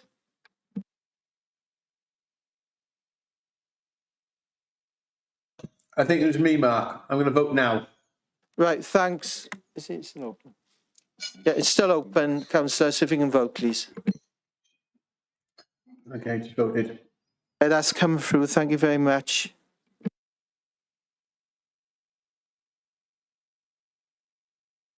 If you're happy, Chair, we can show the individual results as well, because obviously it's been asked for a recorded vote.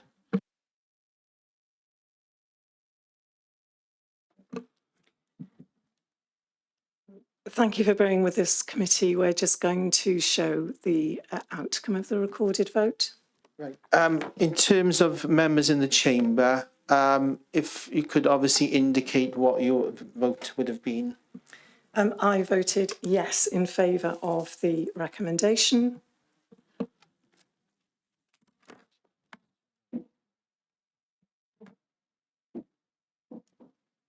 And for the other two members in here, can you indicate how you would have voted? I voted no. And I voted no as well.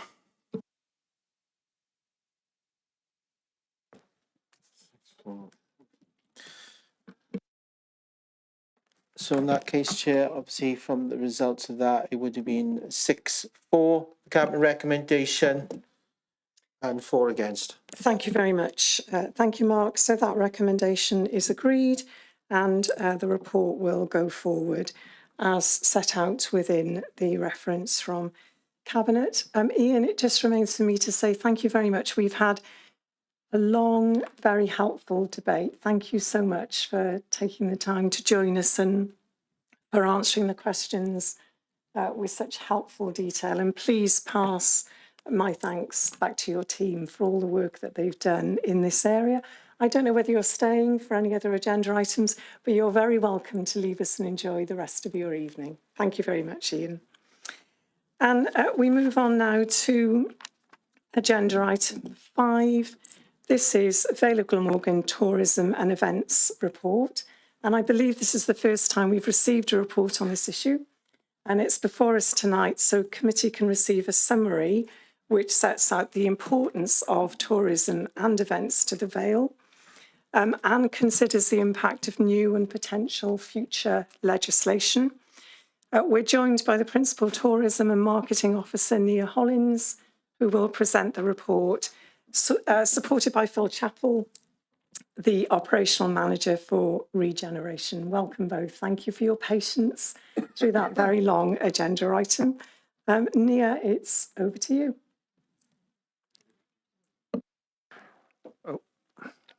Thank you, Chair. I was just going to introduce the report very briefly before I hand over to my colleague Nia. So we're used to reporting to Cabinet every year when we were running events and requesting corporate events funding. And that was a good opportunity to be able to share the general kind of state of the nation on tourism and events. COVID changed so much, everything kind of stopped, and the tourism industry's changed a lot since then, and we haven't really had a chance to do this. So what we wanted to do was come to Scrutiny to kind of give you a bit of a state of the nation presentation on both of those, but also just to flag what's potentially coming down the line in terms of legislation around statutory licensing and potential tourism levy. And then the intention is we'll take your comments to Cabinet as well with that. So I'll just hand over to Nia now. Oh, also, I'm just going to point out we've got colleagues on the call from Neighbourhood Services. So if anybody's got any questions relating to resorts or any other tourism assets, I know that Marcus is on the call from Countryside and Miles is there from Neighbourhood Services. So whilst we can comment on marketing and events, we won't be able to answer many of those specific questions.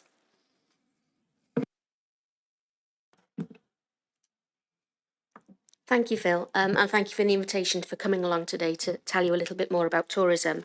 As Phil suggested there, the reason for us coming today was to tell you about new and current legislation that's going to be coming in, and is going to be, and how that might impact the tourism industry as we look ahead to the future. To advise committee on the impact the tourism industry has on the local economy today, and how positive and negative effects, or how positive effects on the economy, and to give you an overview as to tourism and events generally in terms of the latest developments in tourism, and how we work as a department in supporting our tourism industry. I can flick. Yeah. Okay. Oh, thank you. I see. I myself am Nia Hollins. We're a small team. We sit within Regeneration, within the Place Directorate, and we also work alongside our business support colleagues, the community teams, and the types of work that we look after within our team, as you can see there, is destination marketing. We look after development. We support private sector in terms of looking at development opportunities. We are involved in tourism research, so we sit on the All Wales Research Partnership that's headed up by Visit Wales. We also support businesses in terms of any developments that they're doing, but if they're not just, if they're looking to expand or move into new areas and diversify. Events is obviously a big part of our team. The events officer sits within our team, and more recently, as of December, we have now taken on the full role for administering all filming in the Vale of Glamorgan. So that's quite a large area of work that's come our way, which we work on together as a team on behalf of all teams across the authority. So the baseline of where we work in terms of tourism is what's the impact it has on the visitor economy. So you'll see there some overriding statistics in terms of how much it's worth to the economy, how many visitor numbers, how many of those are staying visitors, and how many full-time jobs equivalents. So just to give an idea what STEAM is, it's a research model that's based on baseline data. So it's a bottom-up approach looking at trends within tourism. So we can have a look from year on year as to how the trends are within the tourism industry, and then we can then adapt and make sure that we can work to alleviate some of the pinch points, or look at capitalising on some of the opportunities that some of these statistics are telling us. Within the report, there's Appendix A, will give you a bit more of an oversight as to the STEAM results, but here's a snapshot here that you'll see that while tourism is a huge impact to the economy at £292 million, we're not quite there in recovery from COVID, so we're still about 5% down. That's in line more or less with the region as a whole from South East Wales, and also as a Wales wide as well. So it's a good indicator. So it just goes to show that while we definitely have a good and resilient economy in tourism, we're not quite there to pre-pandemic levels as yet. Having said that, if we look back, it gives us the opportunity to look at trends. So in the last 10 years, we've been able to see that growth in tourism in the Vale of Glamorgan has increased by over 20%, 25% in value. So it definitely is a growth industry, and it's an opportunity for businesses to really capitalise on a growth industry. And it's our role that's pivotal in supporting businesses within the tourism, or the visitor facing businesses in the Vale, in making sure that they're part of that growth as well.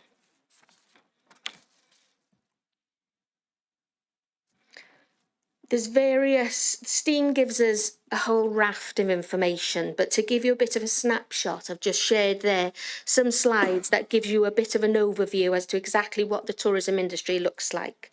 In terms of by visitor type, the circular diagram that you can see there does demonstrate that we are very, very heavily dependent on day visitors. It still remains one of our key visitor profiles, but also it's an opportunity that we need to it's a challenge of ours to convert those day visitors into the higher spending, staying visitors. So that's a key challenge for us as we move forward. You can also see there the splits between serviced and non-serviced. SFR stands for staying with friends and relatives. So it still remains quite a key component of our industry that people do come here to stay with friends or relatives. There's the graph in the middle gives us a bit of a breakdown in terms of where people are spending their money in terms of accommodation, food and drink and recreation. So just to give you an idea, people might think, oh, in tourism just goes to accommodation or to places or to attractions. Accommodation accounts for just 11% of economic impact. It's actually quite low in terms of the overall economic impact of tourism, whereas food and drink, recreation, shopping and transport account for 89%, or the equivalent of £198 million the economy. So it just goes to show the impact it has on local businesses wider than your stereotypical accommodation or attractions. At 32%, there's 93.5 million is spent in indirect economic activity. So this is where local food supply chains come into the mix, local producers, banks, building societies, utility companies. So there's an awful lot of non-direct impact as well. Thank you. Each year, every say 3 to 4 years, we do an accommodation stock survey. The last one that we did was in 2019, as you can see the results there, which was just pre-COVID. And then we also did one in 2023 post-COVID. There's been quite significant differences in the number of accommodation providers that we've got, in particular in the self-catering market, as you can see there. We've gone up from 42 self-catering to 130, and that does not include Airbnbs as well. So we have in the region of about 118 Airbnbs in the Vale of Glamorgan on top of what we can see on those lists there. So it just goes to show the absolute changing nature or the changing landscape that we've got in terms of visitor accommodation. So what does this tell us? Yes, we've got increases in self-catering accommodation stock. The numbers speak for themselves. But that also means that we've got a much higher competition for existing businesses in reaching their market share. So it's diluting those visitors actually staying in places. So maybe their occupancy levels are down, for instance, in self-catering, because there's so many more of them available for people to choose from. The huge amount of Airbnb, as has been seen across, it's global, that there's been so many more Airbnbs, has its positive and negative effects. But on the one hand, from our perspective, from a tourism department, it makes it really, really difficult to engage with those businesses. Whereas with everybody, with the ones that we work with, we have their contact details, we can work with them, we can support them. With Airbnb, by its very nature, they become anonymous. So there's challenges there in making sure that those businesses are receiving the same support as all the other businesses that we may be working with already. So that's a real challenge that we're trying to work through at the moment. We do have a reduction in serviced accommodation, but that's very much in line with changing trends of what people where people want to stay, what do they want to do. So there is definitely seen a bit of a reduction, and that again is global across Wales as well. However, if we turn this on its head, we could say that the increase in bed stock does give us an opportunity to grow our staying visitor numbers, and it's how we work with those businesses in making sure they're at the forefront of visitors' minds when they're booking accommodation.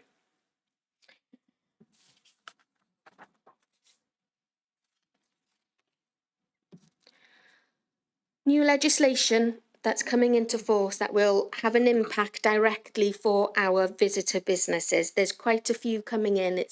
And so there's an awful lot of new legislation for our businesses to get to grips with, to understand, to accommodate, to make sure that their business is in line with new legislation. So just to run through the ones that will have an impact, there's the new 180-day rule. So this is a new ruling that's come in for self-catering properties from April 23, which meant that businesses now need to be available for let for 252 days, but actually physically let, as in a commercial letting, for 182 days each year. If they don't reach that 182-day threshold for a booking, then they then fall back under council tax. So there's a minimum amount of occupancy that self-catering now need to reach in order to be eligible for business rates. Coming back to the comment I made earlier, with so many more self-catering, you can see how that might be a real challenge now to existing businesses who are really struggling to meet their market share. The second legislation is second home and long-term empty properties. So those properties that are now let, that are not eligible for business rates, but they now fall under council tax because they've not reached the 182-day ruling. They are now, there's an introduction of a new premium that gives an extra 100% on their council tax. And that was agreed by council that the 100% premium is for 23-24. 150% premium in this current financial year, and potentially up to 200% premium for 25-26.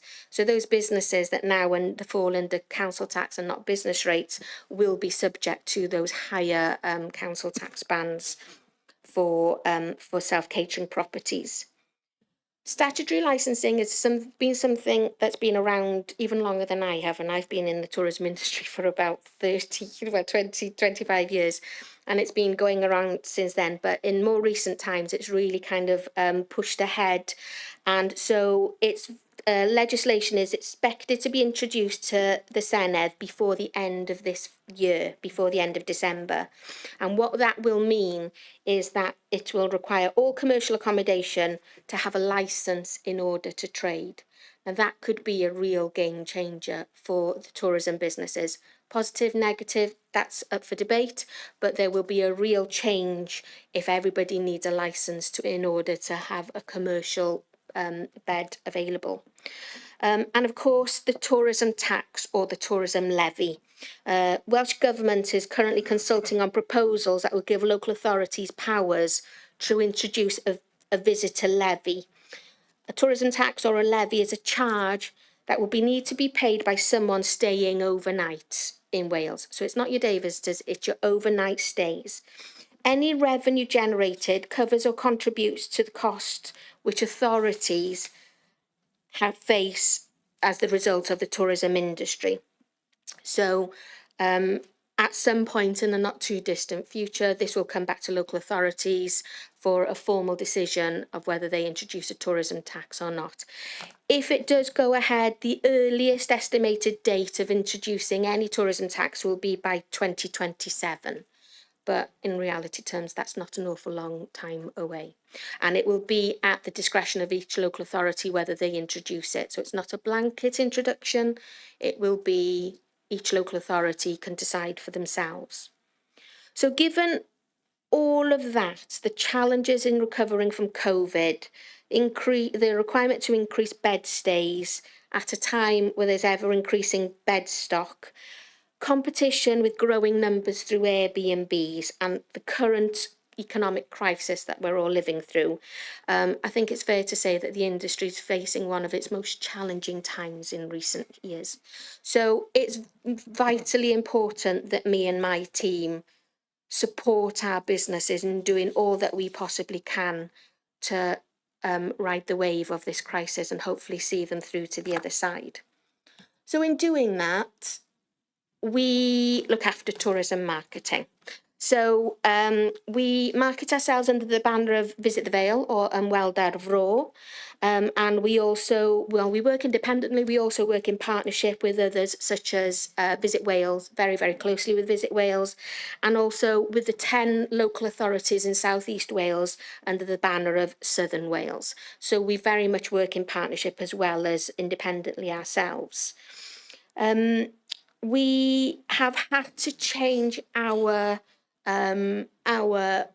working practices in line with everything that's changing in the world. We've got technology, changes in consumer behaviour, development of really sophisticated marketing tools. So we've had to really adapt our practices to make sure that we're speaking to our visitors through the right platforms and making sure that we're at the forefront potentially when they're making decisions of where to stay. So we have a Visit the Vale website, which we launched in about May 2021. We've had something in the region of about 600,000 unique visits to the website. First visitor to the website as soon as we launched was from Brazil. So it just goes to show the global reach of our website as soon as it was launched. We also have our social media presence, which is more important than it ever has been in reaching these audiences. You can see there that we've got Facebook, Instagram and so forth. And the reach in recent years through that. So in 2021, we reached an audience of about 60,000 through our social media. 22, that raised to 553,000. By 2023, we'd increased that reach to 821,000. And it doesn't cost us anything. So it's the most cost-effective way that we can be reaching and talking to our audiences, which has become of vital importance in the work that we do. We recently sent our first newsletter out from Visit the Vale. 71% of the people that opened our newsletter were in the USA. And that's an audience that we need to be reaching those global audiences as well as the domestic audience. We had a 70% open rate on that, but most importantly, we were reaching audiences in Spain, Canada, Australia, Netherlands, France, so on and so forth. So it just goes to show how social media opens the veil up to a much more global audience than we have been able to do historically. One of the things that we also do more recently with new technologies is we use user-generated content. And what this means is we no longer invest in very, very expensive photography that we can use on limited occasions. We now work with our followers in sharing their own content, and it really builds that relationship, and it's been an absolute game changer in our world in terms of how we engage with visitors. They love to see their content on our website. They love to see it when we share it. We can create galleries, as you can see there, with food galleries, dog galleries, beach galleries, but most importantly, it's building that relationship with visitors and really grows our reach by using these new technologies in delivering tourism. Not forgetting events. Now, the Vale has built a huge reputation for events in recent years. There's absolutely no doubt about it. As soon as we put any events out on our social media, we see an absolute spike in traffic to our website. We can reach vast audiences because people love the events that are happening in the Vale. A single post on an event can reach an audience of 75,000 easily without any budget behind it or anything. So it just goes to show that there is still that really high demand, if you like, of events in the Vale of Glamorgan. We have the Events Network, which continues to thrive. It was set up originally through using RDP funding. We've recently topped it up with new events equipment through SPF, and it still continues to support all events in the Vale in terms of being able to access equipment such as gazebos, fire extinguishers, radios, you name it. So we're able to continue to work with groups with that.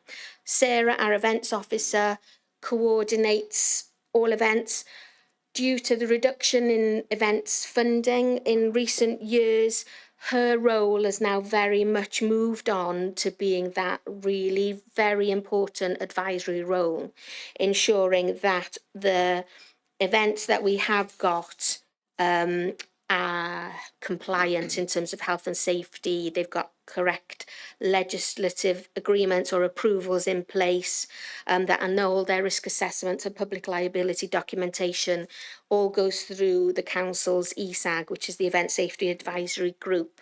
So while the events officer was pivotal in delivering events, her shift now has become far more involved in delivering safe events, working with third parties. And that's a huge important part to make sure that the events we've got are safe for our visitors. One thing we did do with events in the last couple of years through SPF is we've applied for funding, and we've got funding to deliver events in our town centres to support town centre in terms of increased footfall. So we've had 4 events across the 2 years in each of the 4 towns.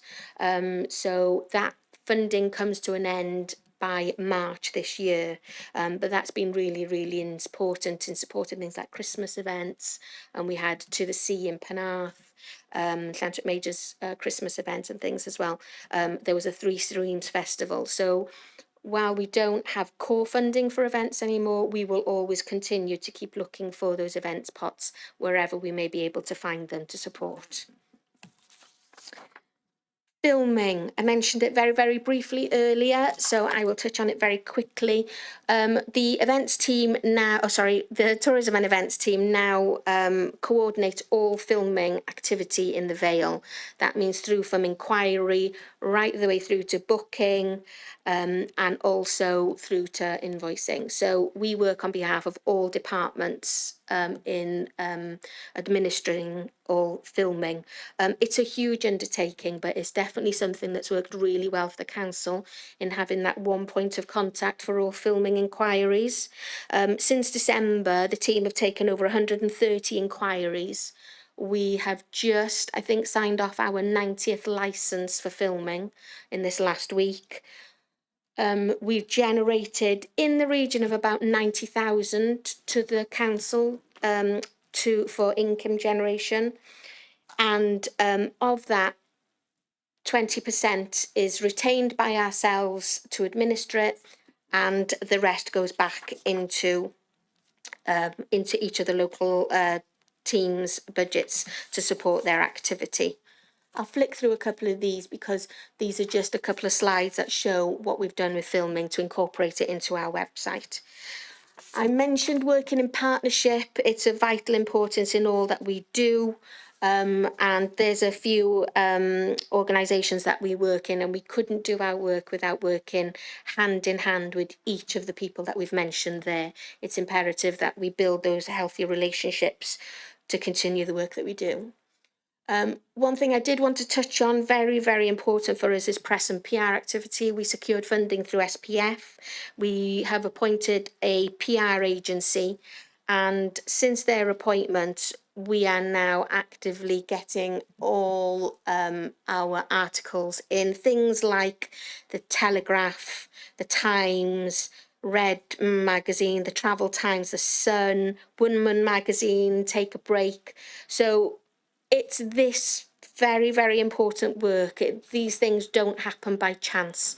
They very much take an awful lot of work with the trade in partnership, hand in hand. So we're getting an awful lot of PR coverage now on the back of working with AM&A.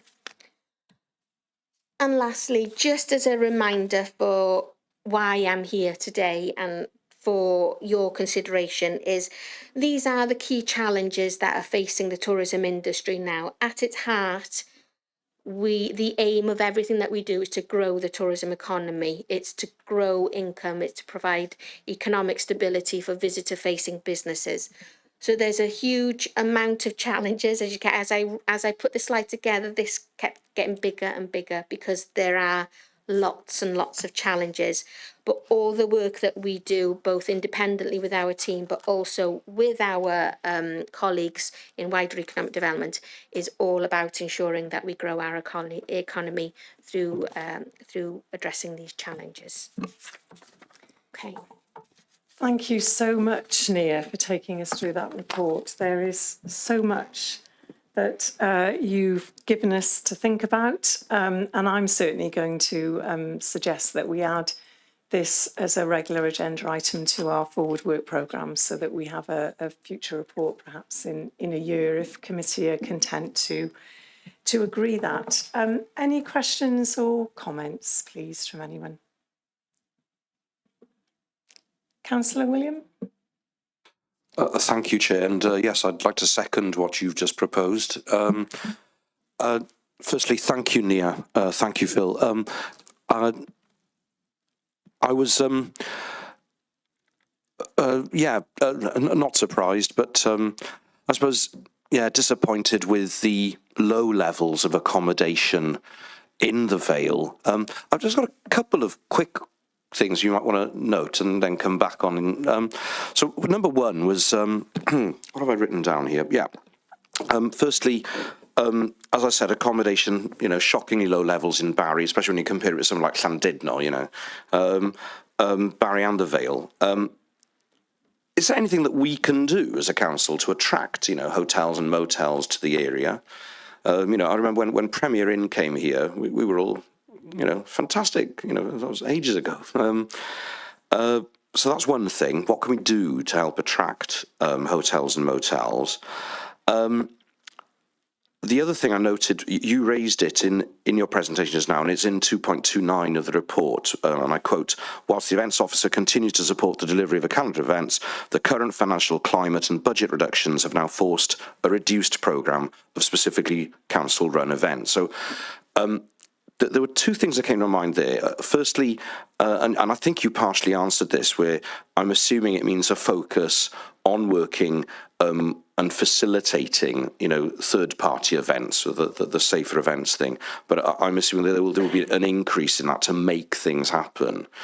And also, the other question I had to ask was, in looking at facilitating and helping events happen with third parties, is there a scheme, perhaps, in the offing with the council to help third parties with, say, the restoration of buildings for the purposes of tourism and entertainment?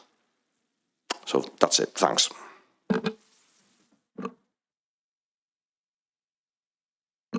Thank you, Councillor. If I can just add to that, the first part of the question from Councillor William asked a question about what we could do to attract more hotels and motels. I'm mindful of your comment, Nia, that the growth in the number of accommodation options has actually put existing businesses under pressure.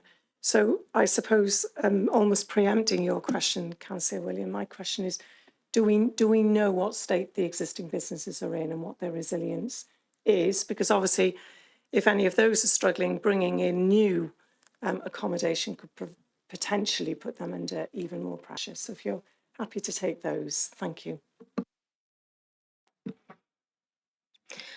Thank you. Yes, in terms of state of existing businesses, you're right, there has been at the moment a reduction in occupancy, both in serviced and most specifically in serviced accommodation. So your hotels and your B&Bs, less so in the self-catering.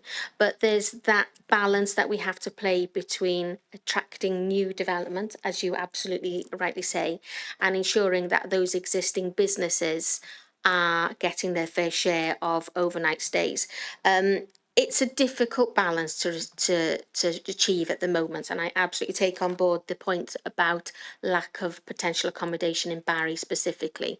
What we're always trying to do is share, while the Vale may appear large, it's not the biggest county in the world, so we do try and share out that anybody that's coming to Barry, staying in somewhere in Cowbridge is only a half-hour drive away, or Penarth, a train ride away. But you're absolutely right. At the moment, with the lack of lack of accommodation in Barry, it makes our role in converting day visitors into staying all the more challenging, because they haven't got that massive accommodation stock. So Phil will go on to answer the second part of that question in a little while. In terms of current businesses, I think they are struggling, I think, in fairness, if I'm truly honest, and this seems to be the trend across Wales, that occupancy levels aren't as up there as we would have liked them to be, and which is why we continue to work as closely as we possibly can in ensuring that the news of their existence even is out there. We help and support with marketing, with how people can reach their audiences, how they can engage with campaigns to really pull people's the knowledge that these accommodations do exist. But yeah, it is a challenging time, and that balance between new and existing remains at the moment. Do you want to go with that? Thanks, Nia. Yeah, I suppose from a point of view of attracting new hotels, we do obviously work with existing hoteliers to improve and expand. And also, I suppose it's not just hotels now. We've developed quite good relationships with pubs who are looking to do restaurants with rooms. You know, some of them might be adding 5-8 rooms. That's not an insignificant amount of bed stock.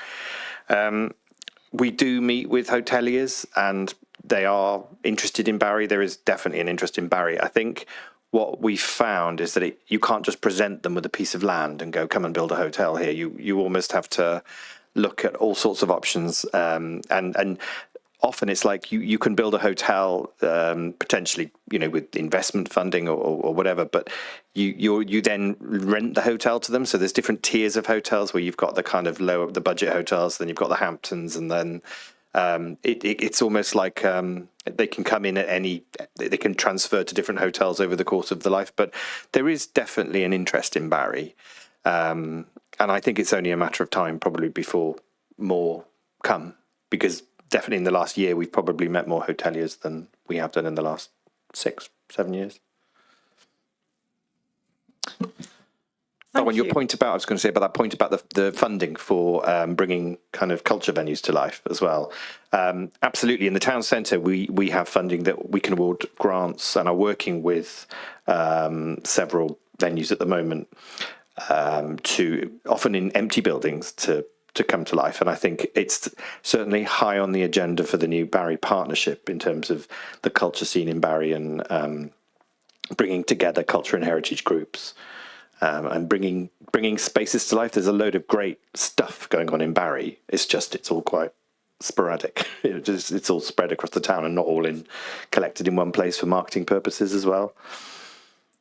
Thank you, Phil. Thank you. Thank you, Chair. I just want to say that's exactly what I've been looking for. Okay, great. I'm very pleased to hear that. Thank you, Councillor. Councillor Penn, please.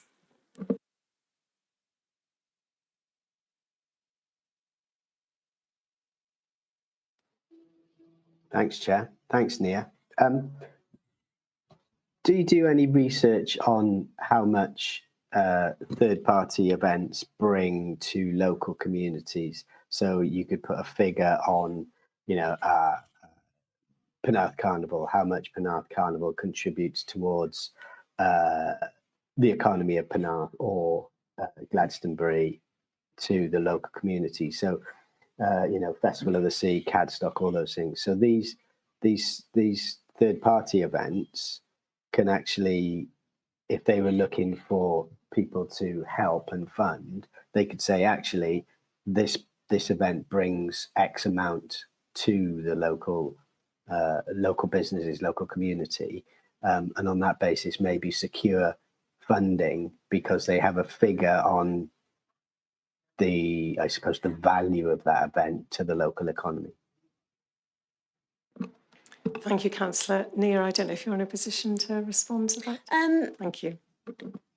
In a word, no, not to the level that I think that you alluding to and that we would like to achieve in terms of being able to put actual economic benefit per event. Visit Wales pre-COVID did build a model around looking at economic impact of events. So we were able to look at it in terms of from a wider destination across the whole of the Vale. But the sample sizes on a localised level were too low at much smaller events. That's not to say that we don't see absolute value in those smaller events. And this kind of comes back to another question that I think that you had about facilitating events, is that while we might not have the big budgets that we used to have in terms of events in the Vale, that absolutely hasn't diminished people's demand for events and for people wanting to put these events on. So while we don't have the budget, the calendar is still as busy as it ever was in terms of those events.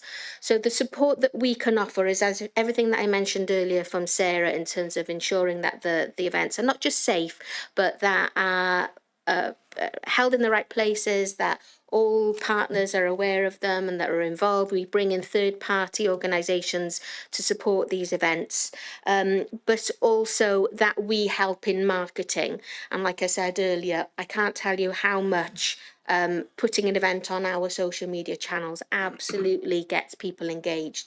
So there's huge amounts of evidence to show that without those events, you know, the Vale won't capture the audiences that we would if we didn't have them. So yeah, unfortunately, we don't have that actual number that I think we'd all love to have. But collectively, there's definitely huge impacts in terms of economic ability to attract more money in. Thank you, Nia. Does that answer your question, Councillor Penn? Yeah, can I just, if I may, just quickly come back? Is that Please all right? do. Thank you. I would imagine it would be quite difficult to collate that information on individual events, which is possibly why it hasn't been done, or is difficult to do. I would imagine the small events, it would be really good for them, and also sort of build morale amongst the small events. Some are, you know, Cadstock is you know, in particular, is, you know, small, it's community based, and actually to build a sense of confidence that you know your event actually, I mean, all the events add value. They do, whatever your event, however big or small, they all add value. But I think it would be really sort of morale building for them if they knew that, hey, we, you know, and local businesses, they could get, like I said, they could start getting on board with things because they could see actually this really does work in our favour to get on board with this, because it really adds to the economic value of the local area or local businesses. Thank you. Thank you, Councillor, for that. Those helpful comments. Councillor Hooper. Thanks, Chair, and thanks, Nick. A couple of clarifications first. Those 3,000 FTEs seems big. Does that include things like the airport? Does it include hotel accommodation where we've got people like homeless people in at the moment, like we have at the air? So I'm just trying to get to what the actual figures are and whether we split those things up. I'm just picking up the perception issues towards tourism, particularly about Airbnb. And on the waterfront where I'm, we've actually got concerns with the number of Airbnbs there and the way that some of the people who are using them abuse the bins and things like that, because people say there's no bin facilities, so they go and put their rubbish in some of the bins that are on the waterfront. So I think this is something that we need to really think about its impact. And the last thing with regard to events and the facilitation of events, we also use the island quite a lot for things. It's got a great rail station there to be able to get back and forth. I'm just wondering how we encourage people to get to events sustainably with the lowest ecological footprint. Do we help people to say, you know, put the timetables in with your event profile and things like that? Be interested in your comments on those. Thank you. Yeah, thank you, Councillor. I was actually wondering about, our commitment to Project Zero and whether or not we've got a clear understanding of perhaps the less positive impact of tourism, which I think ties in with your point, Councillor Hooper. Is it Nia or Phil that's going to pick up on those points? I can, yes, I can, if you want to jump in as well, that's fine. On the full-time equivalents, it's very much all businesses are taken into consideration with looking at this. It's everybody that somebody that's involved in hospitality, that's serving maybe in restaurants, cafes. It could be somebody that's involved in the laundry of things. So there's the STEAM model has multipliers in terms of it takes in how many visitors stayed, how many visitors came on a day visit. All our events information goes into the model, into the machine, if you like. And then from that machine, it will then tell us how many full-time equivalents. Can we just, if we let the officer finish her response, Councillor Hooper, then I'll bring you back in, but let's let Nia finish first. Thanks. So that's where that information comes from. So I couldn't tell you exactly X amount are employed at the airport or so on and so forth, but it's all put into it based on visitor numbers, accommodation base, attraction figures, and then from there the multipliers then inform us. We could get in the methodology, and actually in our STEAM report the methodology will be in there, so I'm more than happy to pull that out to show exactly how those figures are arrived at. So that wouldn't be a problem at all. To take on board your point about some of the hotels that have been taken out because of maybe now being used for homeless, we also feed that information through to the STEAM model. So that's taken into consideration. So that's discounted as being available accommodation for visitor purposes. So however many hotels have out of action, if you like, in its truest form for visitor purposes, they're taken out of the consideration for this, for STEAM. When they're back open, when they're available again, they'll be put back into the model so that they can be accounted for and it be pulled in through the STEAM model. Airbnb, yes, I can't agree with you more, to be honest with you, and this is where problems lie. I can't say this without sounding extremely biased, but I'm hopeful that statutory registration will come in and to a certain extent support bona fide businesses in proper practices. They have got their, I don't know, their insurances for business purposes. They have informed mortgage companies that they are being used as a commercial entity. As part of this, they will have to do certain compliance to be considered a viable business, and that will be things like waste disposal, fire regulations, health and safety implications. If they are going to be serving food, they'd have to show that they've done their food hygiene certificates. So there's going to be a tick list, if you like, of legislation that they're going to have to meet in terms of minimum standards in order to become a licensed premises. So personally, I'm really hopeful. Hopefully I'm not being too optimistic, but hopeful that the introduction of a license like this will definitely kind of address some of those issues. And event traffic, sorry if I just do that one quickly. Yes, absolutely. Whenever we're doing large scale events on the island, we share news of how the trains are running, if there's a park and ride facility that's been made part of the event. Definitely with things like Glastonbury that's coming, we'll be sharing news of all the train times and things within our events programme and on our newsletters and things. That's definitely something that we do and will increase doing more and more as we look ahead to the future to make sure that there's alternative methods for transportation to all these events and also for people coming here and staying here as well, so. Yeah, I was just going to mention about you were saying about the waterfront, Councillor Hooper. I'm thinking back to when I had a place in Barry. I wasn't allowed to sublet it under the terms of my lease to Airbnb or anything like that. So most of the properties on the waterfront are leasehold, I'm guessing. Freehold, I mean the flats as well, but I'm just... Yeah. No, I'm just wondering, it may not be the case, but I just thought we can talk outside about, there might be something there about leasehold. that we could look at. Councillor Hooper, did you want to come back in? Yeah, thanks, Nia. So Phil, I think to have the methodology be really useful, because it sounds like this is a model rather than being an actual number of people, of FTs, which is, I'm not saying it's confusing, because we're trying to get a picture of it, and 3,000 is a big, so I'd just really like to understand that.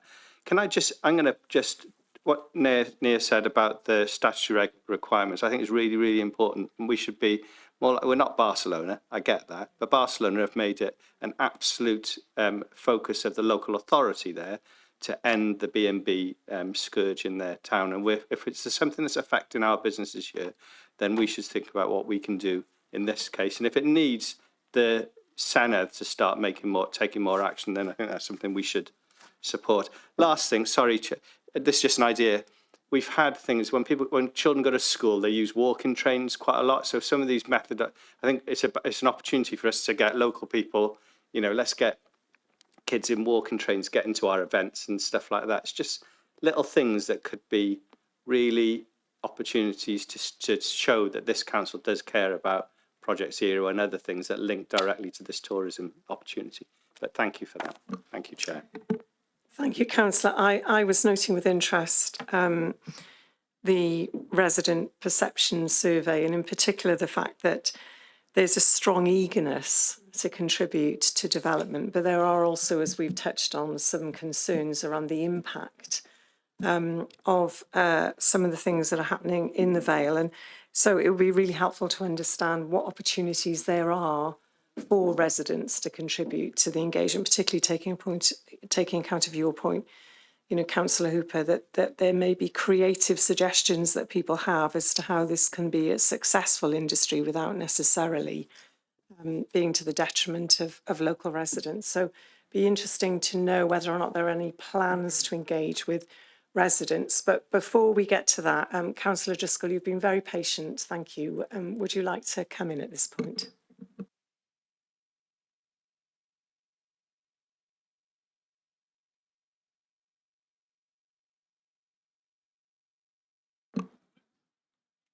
Councillor Driscoll, did you want to make a comment or ask a question at this point? I can see your hand is up. Yes, there you are. I'm still getting used to this this laptop 3 years later. While we're on the Airbnb, is there any figures to show how much they contribute to the local economy? Because I've often bumped into people who are staying in Barry, they're going to festivals in Cardiff, etc., and shows at the Millennium Stadium. And I just want to, before we start kicking Airbnb, if the only problem we've got with them is a little bit of rubbish in the bins, then maybe we should be encouraging them. But obviously, it's got to be regulation. On one of your slides, Nia, you pointed out the new legislation that's coming in. What sort of effect do you think that will have on all these small businesses? In my opinion, it'll probably hurt a lot of them quite a lot. But also, my main question is really on the toilet block on the island. This is becoming a bit of an embarrassment, isn't it? It's been going on for, I think, probably 5, 6, 7 years now. Surely the council can do something about it, and also the land alongside it. There was always talk of developing that as a hotel area or whatever. Is anything coming along with that? I think probably Phil could answer that one. Thank you. Thanks, Chair. Thank you, Councillor. Phil, are you happy to respond to that? Thank you. Before I hand over to Nia on the Airbnb point. Yes, no, we're in discussions with the owner of the toilet block, and that project is progressing. So we're hopeful that terms can be agreed in the coming months and that work can start next year on the project. So it's been, after a long period of stagnation, that things are moving on that one. And in terms of the land next to it, I guess it's back to my point before about we can't just offer a piece of land to people to come forward and build a hotel. It needs to be part of a kind of a master planning exercise for the island. So as part of the placemaking plans that are being funded, there's an additional, more detailed piece that's being commissioned for the island. And that's involving other partners on the island, like the athletics club, and the members within it, because that land is obviously linked to, it's a huge chunk of the island as well. So working closely with them. But the Barry placemaking plan is due to be, the tender for that's due to be awarded in the next couple of weeks. So, yeah, we're hoping that we'll have a more big picture master plan for the island. Okay, thank you. Thank you. Nia, did you want to pick up the other points? Thank you. Yeah, there was a couple of points there. I'll just go through them one by one. On the resident survey, to start with, yes, you're absolutely right. There's going to be work now on the back of receiving that. There was an ever so slight delay in adopting that survey because we were part of 3 counties that were part of the pilot. So we were waiting for the 3rd county to agree before they were able to formally adopt it. So we haven't been able to share it as much as we would have liked or used the information that's in there. But now that it has been adopted, we'll be looking at what measures we will be taking looking forward in terms of some of the recommendations from there, in terms of things like engagement with local communities, impact on local communities, and how we might be able to alleviate some of the negative aspects, maybe benefit more of the positive aspects. So there will be a piece of work that we need to now do in terms of looking forward on the back of that resident survey. Legislation and the impact of it waits to be seen, unfortunately, at the moment. I think indicatively there's lots of unrest in terms of how it might impact businesses, but ultimately it will all, I can't think of a better way of saying it, but come out in the wash in terms of because it's retrospective with the valuation office, with whether it fits in a business rates or a council tax business property. So at the moment, we're not aware of the actual, I can't tell you exactly what the impact is, but that will probably be something that maybe in a year's time, as you mentioned, if we bring it back, then we might be able to report on actual impacts on the back of that. And the tourism levy, I think it's fair to say with that one, obviously we don't know what it might or would look like. But I mean, there are different options for that, though. I think we went back and as part of the consultation where you almost, you can bring businesses with you. I mean, if you go to France, Spain, Italy, whatever, you're often leaving a couple of euros for tax on your day, you know, in your Airbnb or whatever, and you're there. But I think it's how that money's used. So I think businesses might be more willing to buy into it if they know that they're in some sort of model like a business improvement district where they have a say in where that money's gone, and as a tourism trade body or something like that, or it's gone into tourism infrastructure rather than just going into the toilets. Yes. So yeah, well, that remains to be seen, doesn't it? But yeah.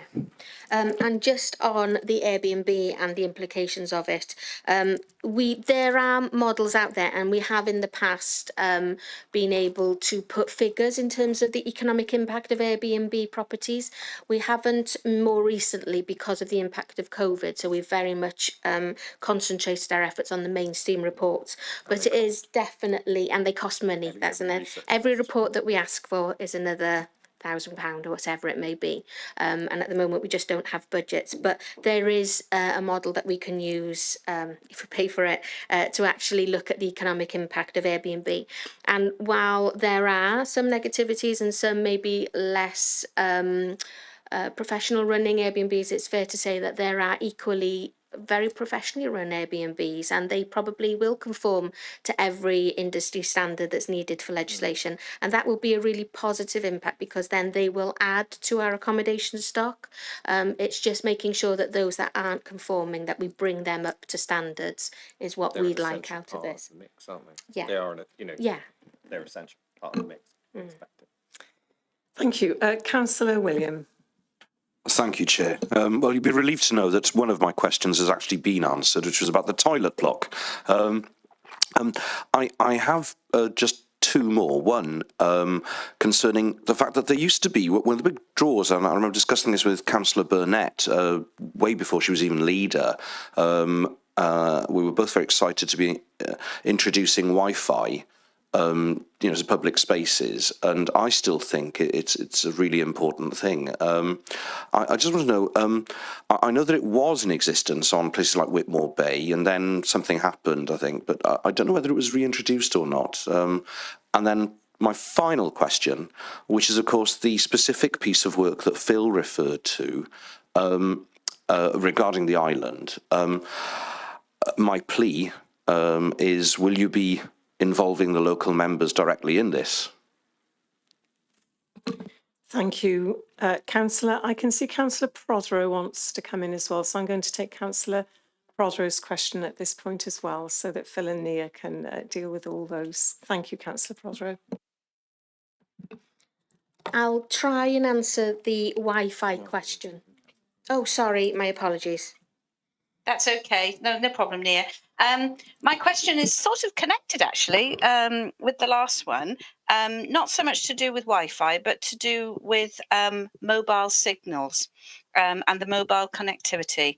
Out in the Western Vale, in the rural patch of St Bride's Major, we do have a tourist industry because we have beaches and we have camping sites, and we get quite a lot of people who come in the summer. We have always got a poor mobile signal. And there are some hamlets and some villages that's practically got no signal at all.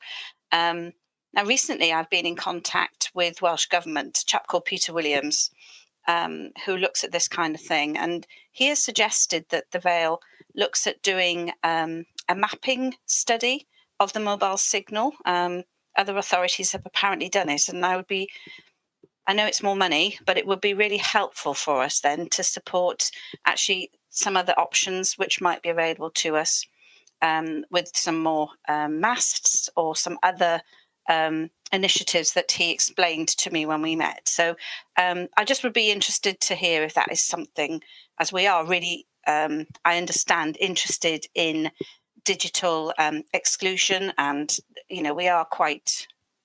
Well, we're definitely mobile connectivity challenged out where we are. So is there anything that we could possibly do in terms of a study? Thank you. Thank you, Councillor. Nia, thank you. Okay, I'll come back about the Wi-Fi on Barry Island, because I was to some extent involved in that project while our office was down there. It was introduced and it needed to have certain spots right along Whitmore Bay in order to work, if you like. And at the time, it was coming into the point where more and more people were getting 4G. So it was that kind of transition time in mobile phones when it was becoming more and more accessible, I suppose, to have Wi-Fi on your phones. At the same time as when this was being introduced, they also then introduced the costs associated with keeping that public Wi-Fi available. And when we worked out how many people were actually connecting to the Wi-Fi and how much it cost us, it was getting increasingly more expensive each year that it was down there. At the same time, a lot of the businesses themselves were starting to provide their own business Wi-Fi. So we found that a lot of the cafes were having a public Wi-Fi, and it became more of the norm for people to be able to access Wi-Fi within businesses. So it became a little bit of a patchwork quilt, if you like, of where you could and couldn't access Wi-Fi. So in the end, it was based on costs, I'm afraid, that the reason that the public Wi-Fi went from the island. Okay. Thanks, Nia. Did you want to add anything, Phil? Well, just the question Councillor William asked me about local members. And, Thank you. So the absolutely, we want to involve every local member in placemaking. I think we've got 2 placemaking champions on the call tonight. So Councillor Norman and Councillor Champion are. So I want, Councillor Champion is championing placemaking.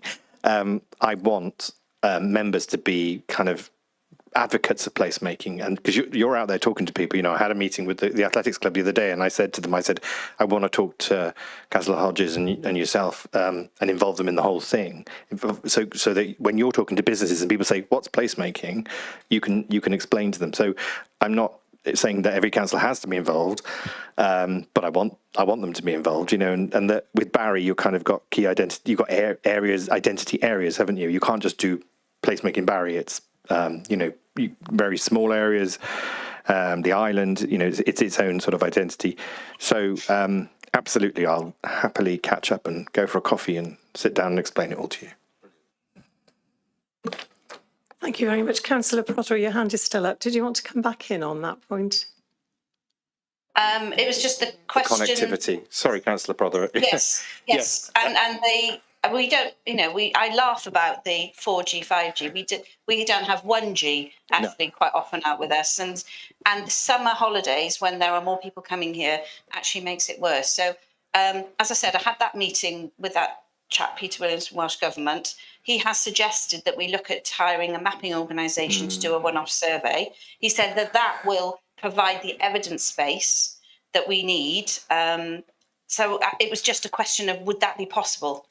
Well, I suppose anything's possible with money, but we do have maps of coverage of all the Gs in the county, and I know that Councillor Champion's been looking at Cowbridge public Wi-Fi with the town council, and that's quite a good model in that it's got some legs in terms of sustainability, because it does rely businesses to kind of buy into it.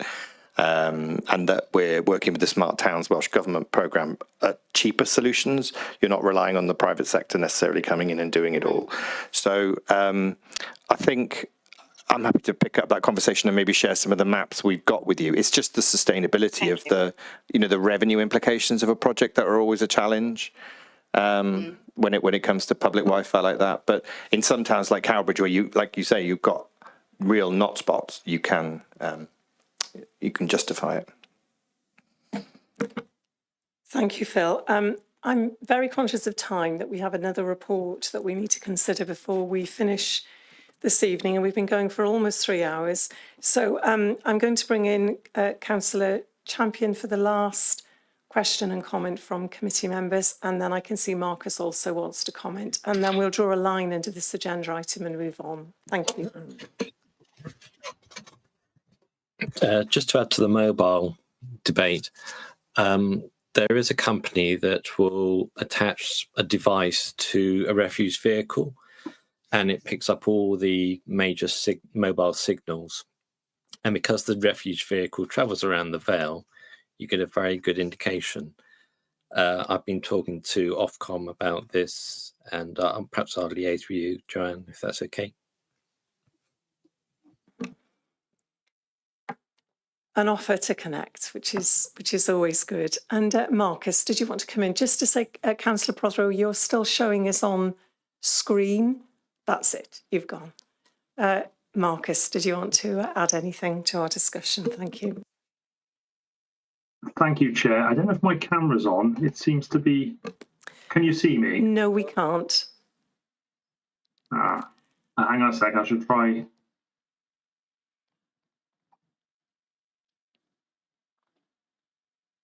Right, I don't know what's happened. There seems to be an issue with the camera, but I was just going to say actually the same thing exactly as Councillor Champion.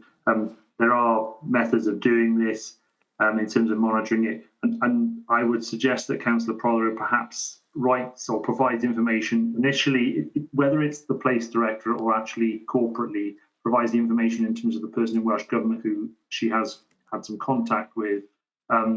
Again, as Phil has said, it is unfortunately all down to costs with a lot of these things. And if there is a cost involved or an ongoing revenue cost, then the council will clearly have to consider that in terms of how it provides the information. As with all of these things, Welsh Government itself is supposed to be carrying out its own reviews of mobile connectivity. It isn't just the Vale. I live in Bridgend, and the mobile signal here is horrendous. And so it is right across South Wales in areas of actually quite dense population.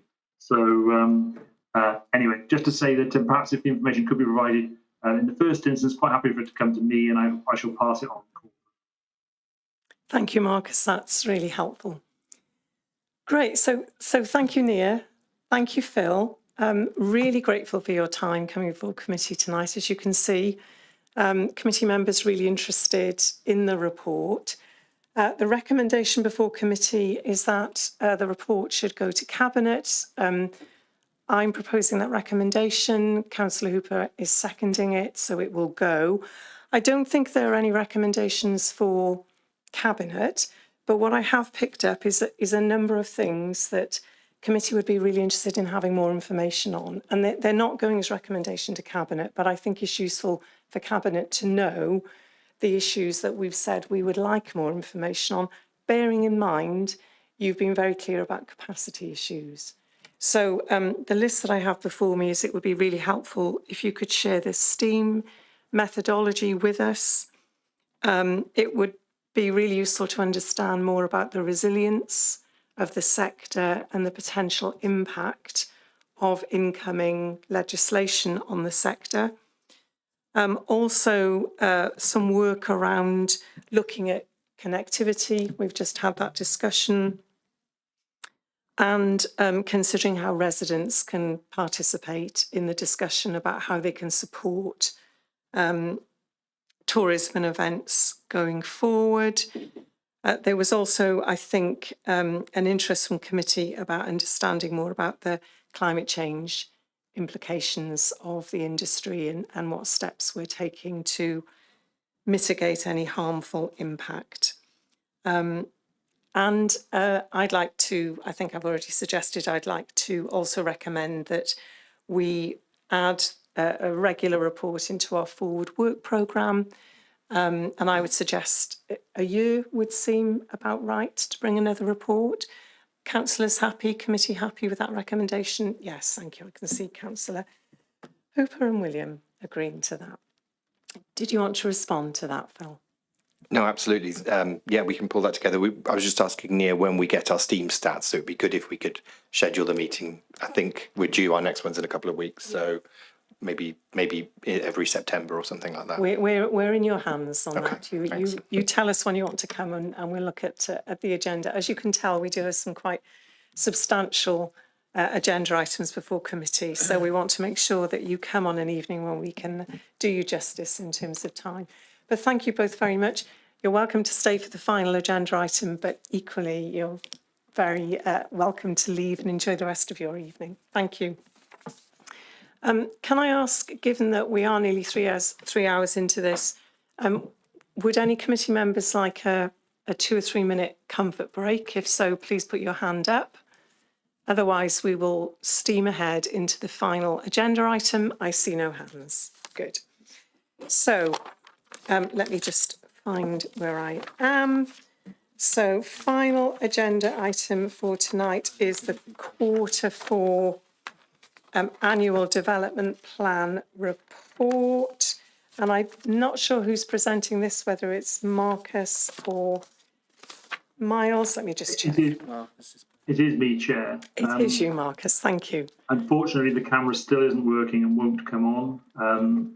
So I'm afraid you're not going to see me. But I will try to go through this as quickly as I can and highlight the salient points so that any questions can be dealt with. Hopefully you're still hearing me and that's okay. We are, Marcus, thank you. And just to remind committee that the report is before us tonight so members can consider the Q4 performance results and progress towards achieving the annual delivery plan 23-24, as well as the remedial actions to be taken to address areas of underperformance. With any views and recommendations being referred back to Cabinet. Marcus, we can now see you. Are you going to do this are you going to break this down into different segments to give an opportunity for questions? I will, Chair. If you may, I will break it down essentially in accordance with the presentation that follows the report or is attached to the report at Appendix A. What I will do, being as we haven't got huge, obviously we had a long meeting tonight, I will just pick a couple of salient points out in each of those sections and stop for any questions that may be there from them. Much appreciated. Thank you. Yeah, so just to start, obviously as members are aware, thank you, Chair, this is a performance report for the final quarter of year 23-24. Towards delivering the annual delivery plan. It does not cover the full year as such, and that will be delivered by a full publication of the annual self-assessment. The corporate plan has attributed a green performance status at Q4, and we have overall had a green performance. There are 3 green. It's been attributed to 3 performance statuses in terms of all the objectives, with 1 being amber. It reflects good progress in terms of the delivering the annual delivery plan. Overall, 91% of planned activities in our annual delivery plan have been attributed a green performance rating, with 9% a red rating. Of the 61 performance measures, 85 actually have performance status, and of those, 46% were green, 14% 12, and 14% red. And in relation to planned activities, 90% were attributed green performance status, with the final 9.5% being attributed red status.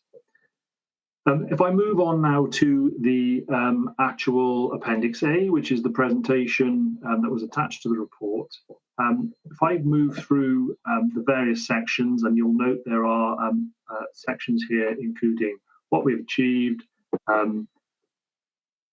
what areas for improvement, emerging areas of activity, and then finally areas of concern. So if I go through each of those 4 sections and just ask for questions at the end, that will meet with your. We can get through the report quickly, and we can deal with any questions that might come. So in terms of what we've achieved in Objective 1, we've engaged with our most deprived communities of Buckshaw's, Givens Down Court wards and made new connections to ensure their needs are being considered. That's being funded partially through our Shared Prosperity Fund funding. We've engaged with local nature partnerships and our volunteer groups and third-party organisations at countryside sites to promote better management of nature. We've successfully introduced a subscription charge for green waste collection to ensure service sustainability given reducing budgets.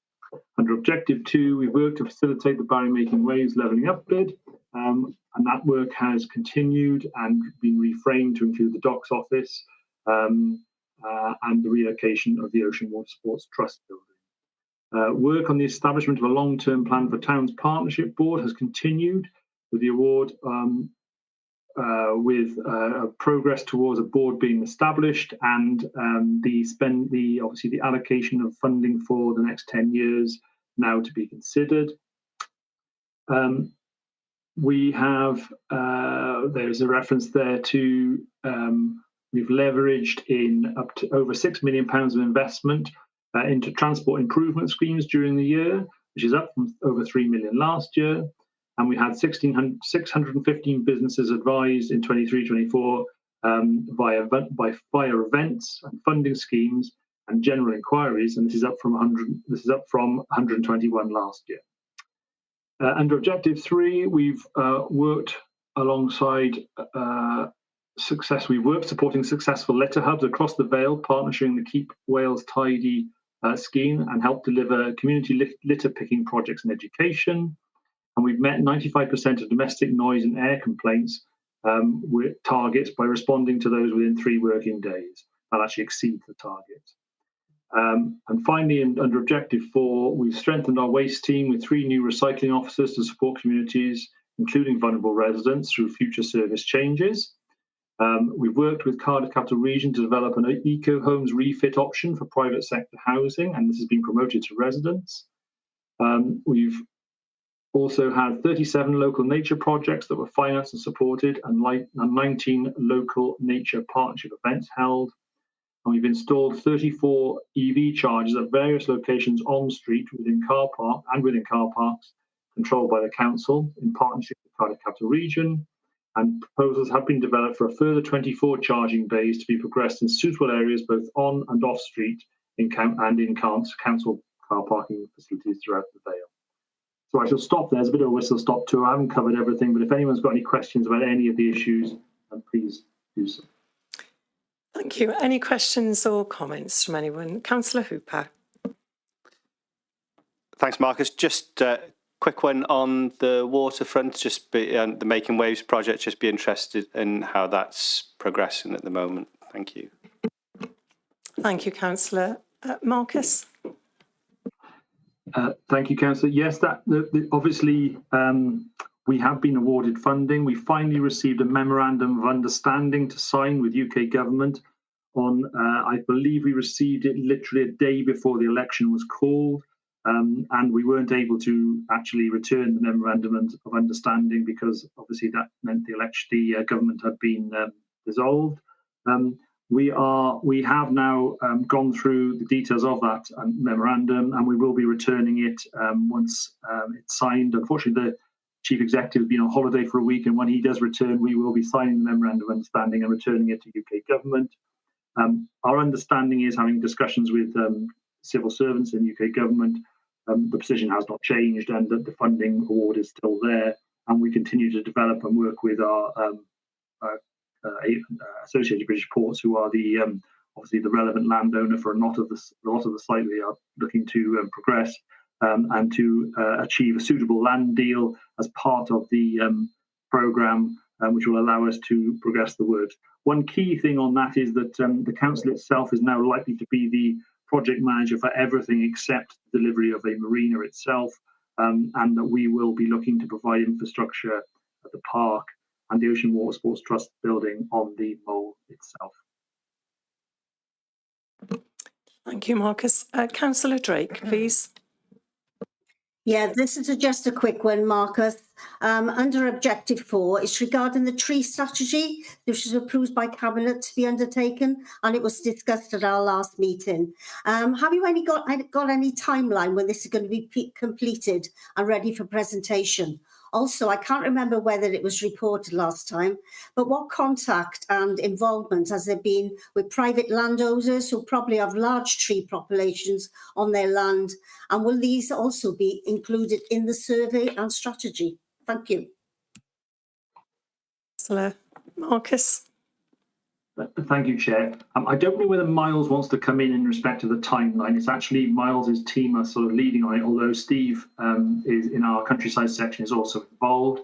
The tree strategy is largely around our land and our, or is aimed at our land and our land holdings and highways.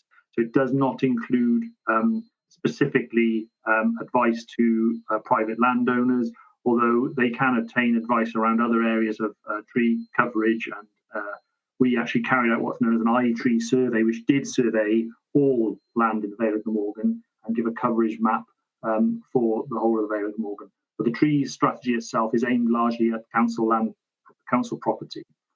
I understand the intention from, if Miles is not there, I understand the intention is to bring the report back to, Miles is there, apologies. Miles, do you want to come in?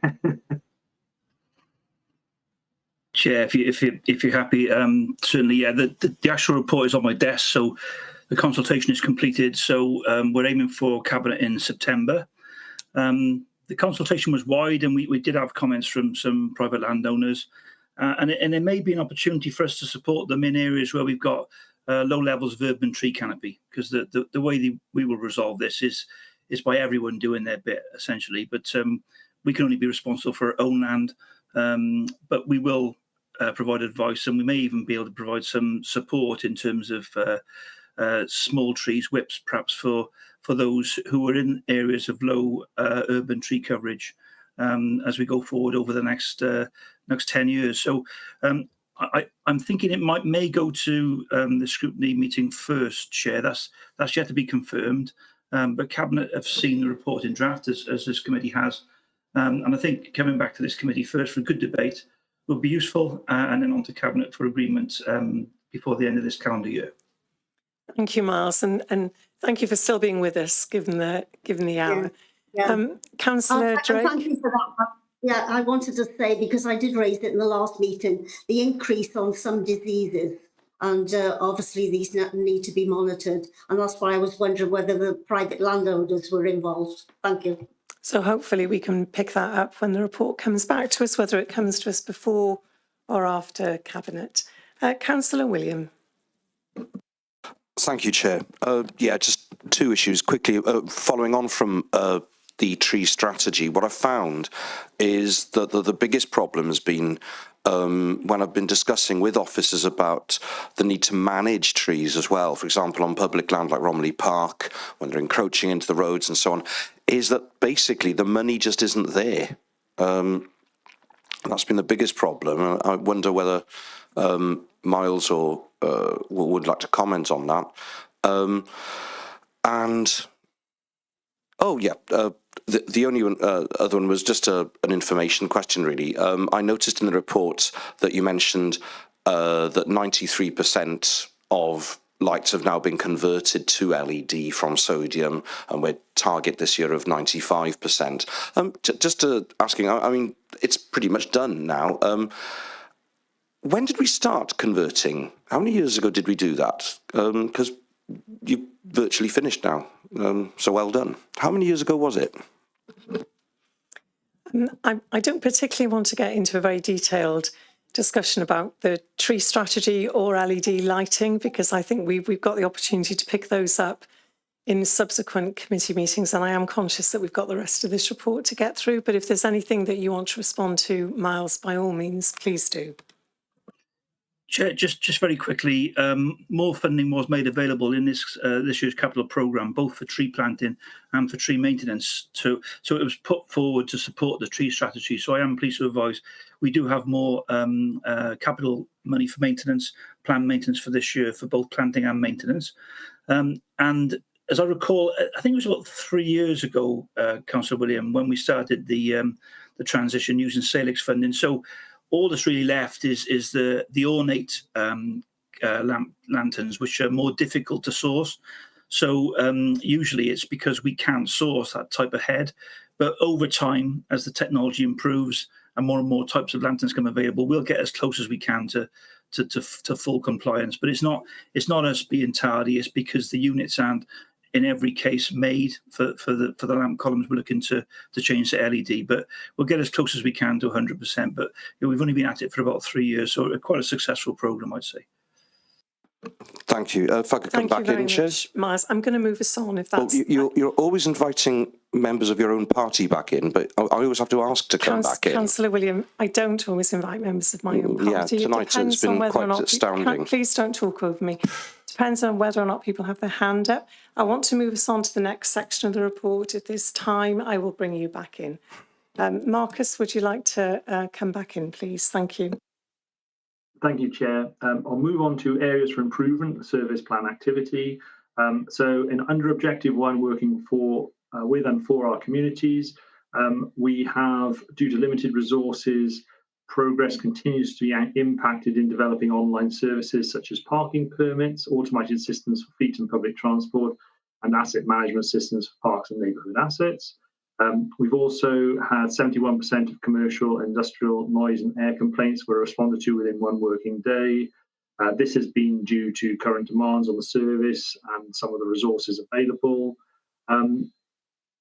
Under Objective 2, supporting learning, employment and sustainable economic growth, only 66% of listed building applications were determined within the statutory 8-week period. This was down from 91% in the previous year, but we have talked about this before. And unfortunately, when we lost our last conservation officer, we lost the right to determine listed building applications without CADU first agreeing it. We now have a new conservation officer in post, and we are hoping we'll have that delegation back, which should improve performance. And then average vacancy rates in town centres have increased since 22-23 from 8.9% to 10.9%. We think this is partly due to detailed methodology that's now being used because of the need to support the development of the replacement LDP. And there is specific methodology when we have to use when we carry out that work. But it is worth noting that the Vale as a whole remains still below target identified as 12%, and is well below the national average of vacancies. So while it is obviously a worry in certain parts of the town sector, we are still below the national average. Other areas for improvement include Objective 3, supporting people at home and in their community. We are continuing to work with various stakeholders, housing teams, housing associations and then private landlords to improve recycling services to flats and apartments and to encourage participation in recycling. And we are identifying and progressing joint ventures in the private sector to invest in social housing, such as package deals. But this has slipped slightly and in terms of numbers that we would like to be involved with. And then finally, Objective 4, respect and enhance and enjoy our environment. We are finalising the biodiversity forward plan, but this has been delayed due to competing priorities and service challenges. We only have a relatively small team in that area, and they have been quite closely involved in local nature partnership work. Work to progress and identify a new household waste recycling centre in the Western Vale near Landau continues, and continued improvements in the numbers of reported fly tipping incidents that are subject to enforcement activity, which currently stands at 71%, and enforcement undertaken in 52 out of 72 actions. So I've just picked through some of those key areas. If there's any questions around any of the issues identified in the presentation, please remember us. Thank you very much, Marcus. Any questions or comments from members in relation to that section of the report? No, I don't see any hands, Marcus. So if you'd like to move on, that would be great. Thank you. Thank you, Chair. Yes, so moving on to emerging areas of activity. Under Objective 1, we are following positive progress at Whitmore and Pencoitra. We are progressing opportunities for expanding and sharing the use of outdoor sporting space and indoor halls in our schools estate. We are considering a joint project for a new bike scheme supplier with Cardiff Council following the closure of the OVO bike scheme at the end of December 23. And obviously, there's reference there to the long-term plan for towns, where Barry was one of 4 councils in Wales awarded, Barry was one of 4 towns in Wales, I should say, awarded £20 million in endowment funding spread over 10 years. Under Objective 2, we've had a continued focus on improving green spaces, public areas and transport infrastructure as part of our supporting the Recovery Art Town Centre and as part of the ongoing placemaking work, which we've talked about tonight. We've obviously talked about the Levelling Up Fund, which is going to be with us for some years now, and the successful bid for nearly £20 million of funding. And then we've talked about actions within the rapid rehousing plan, which are on target, and progress has been made in several areas. A number of new housing schemes have been completed, and further completions are scheduled shortly, which will increase the supply of social housing.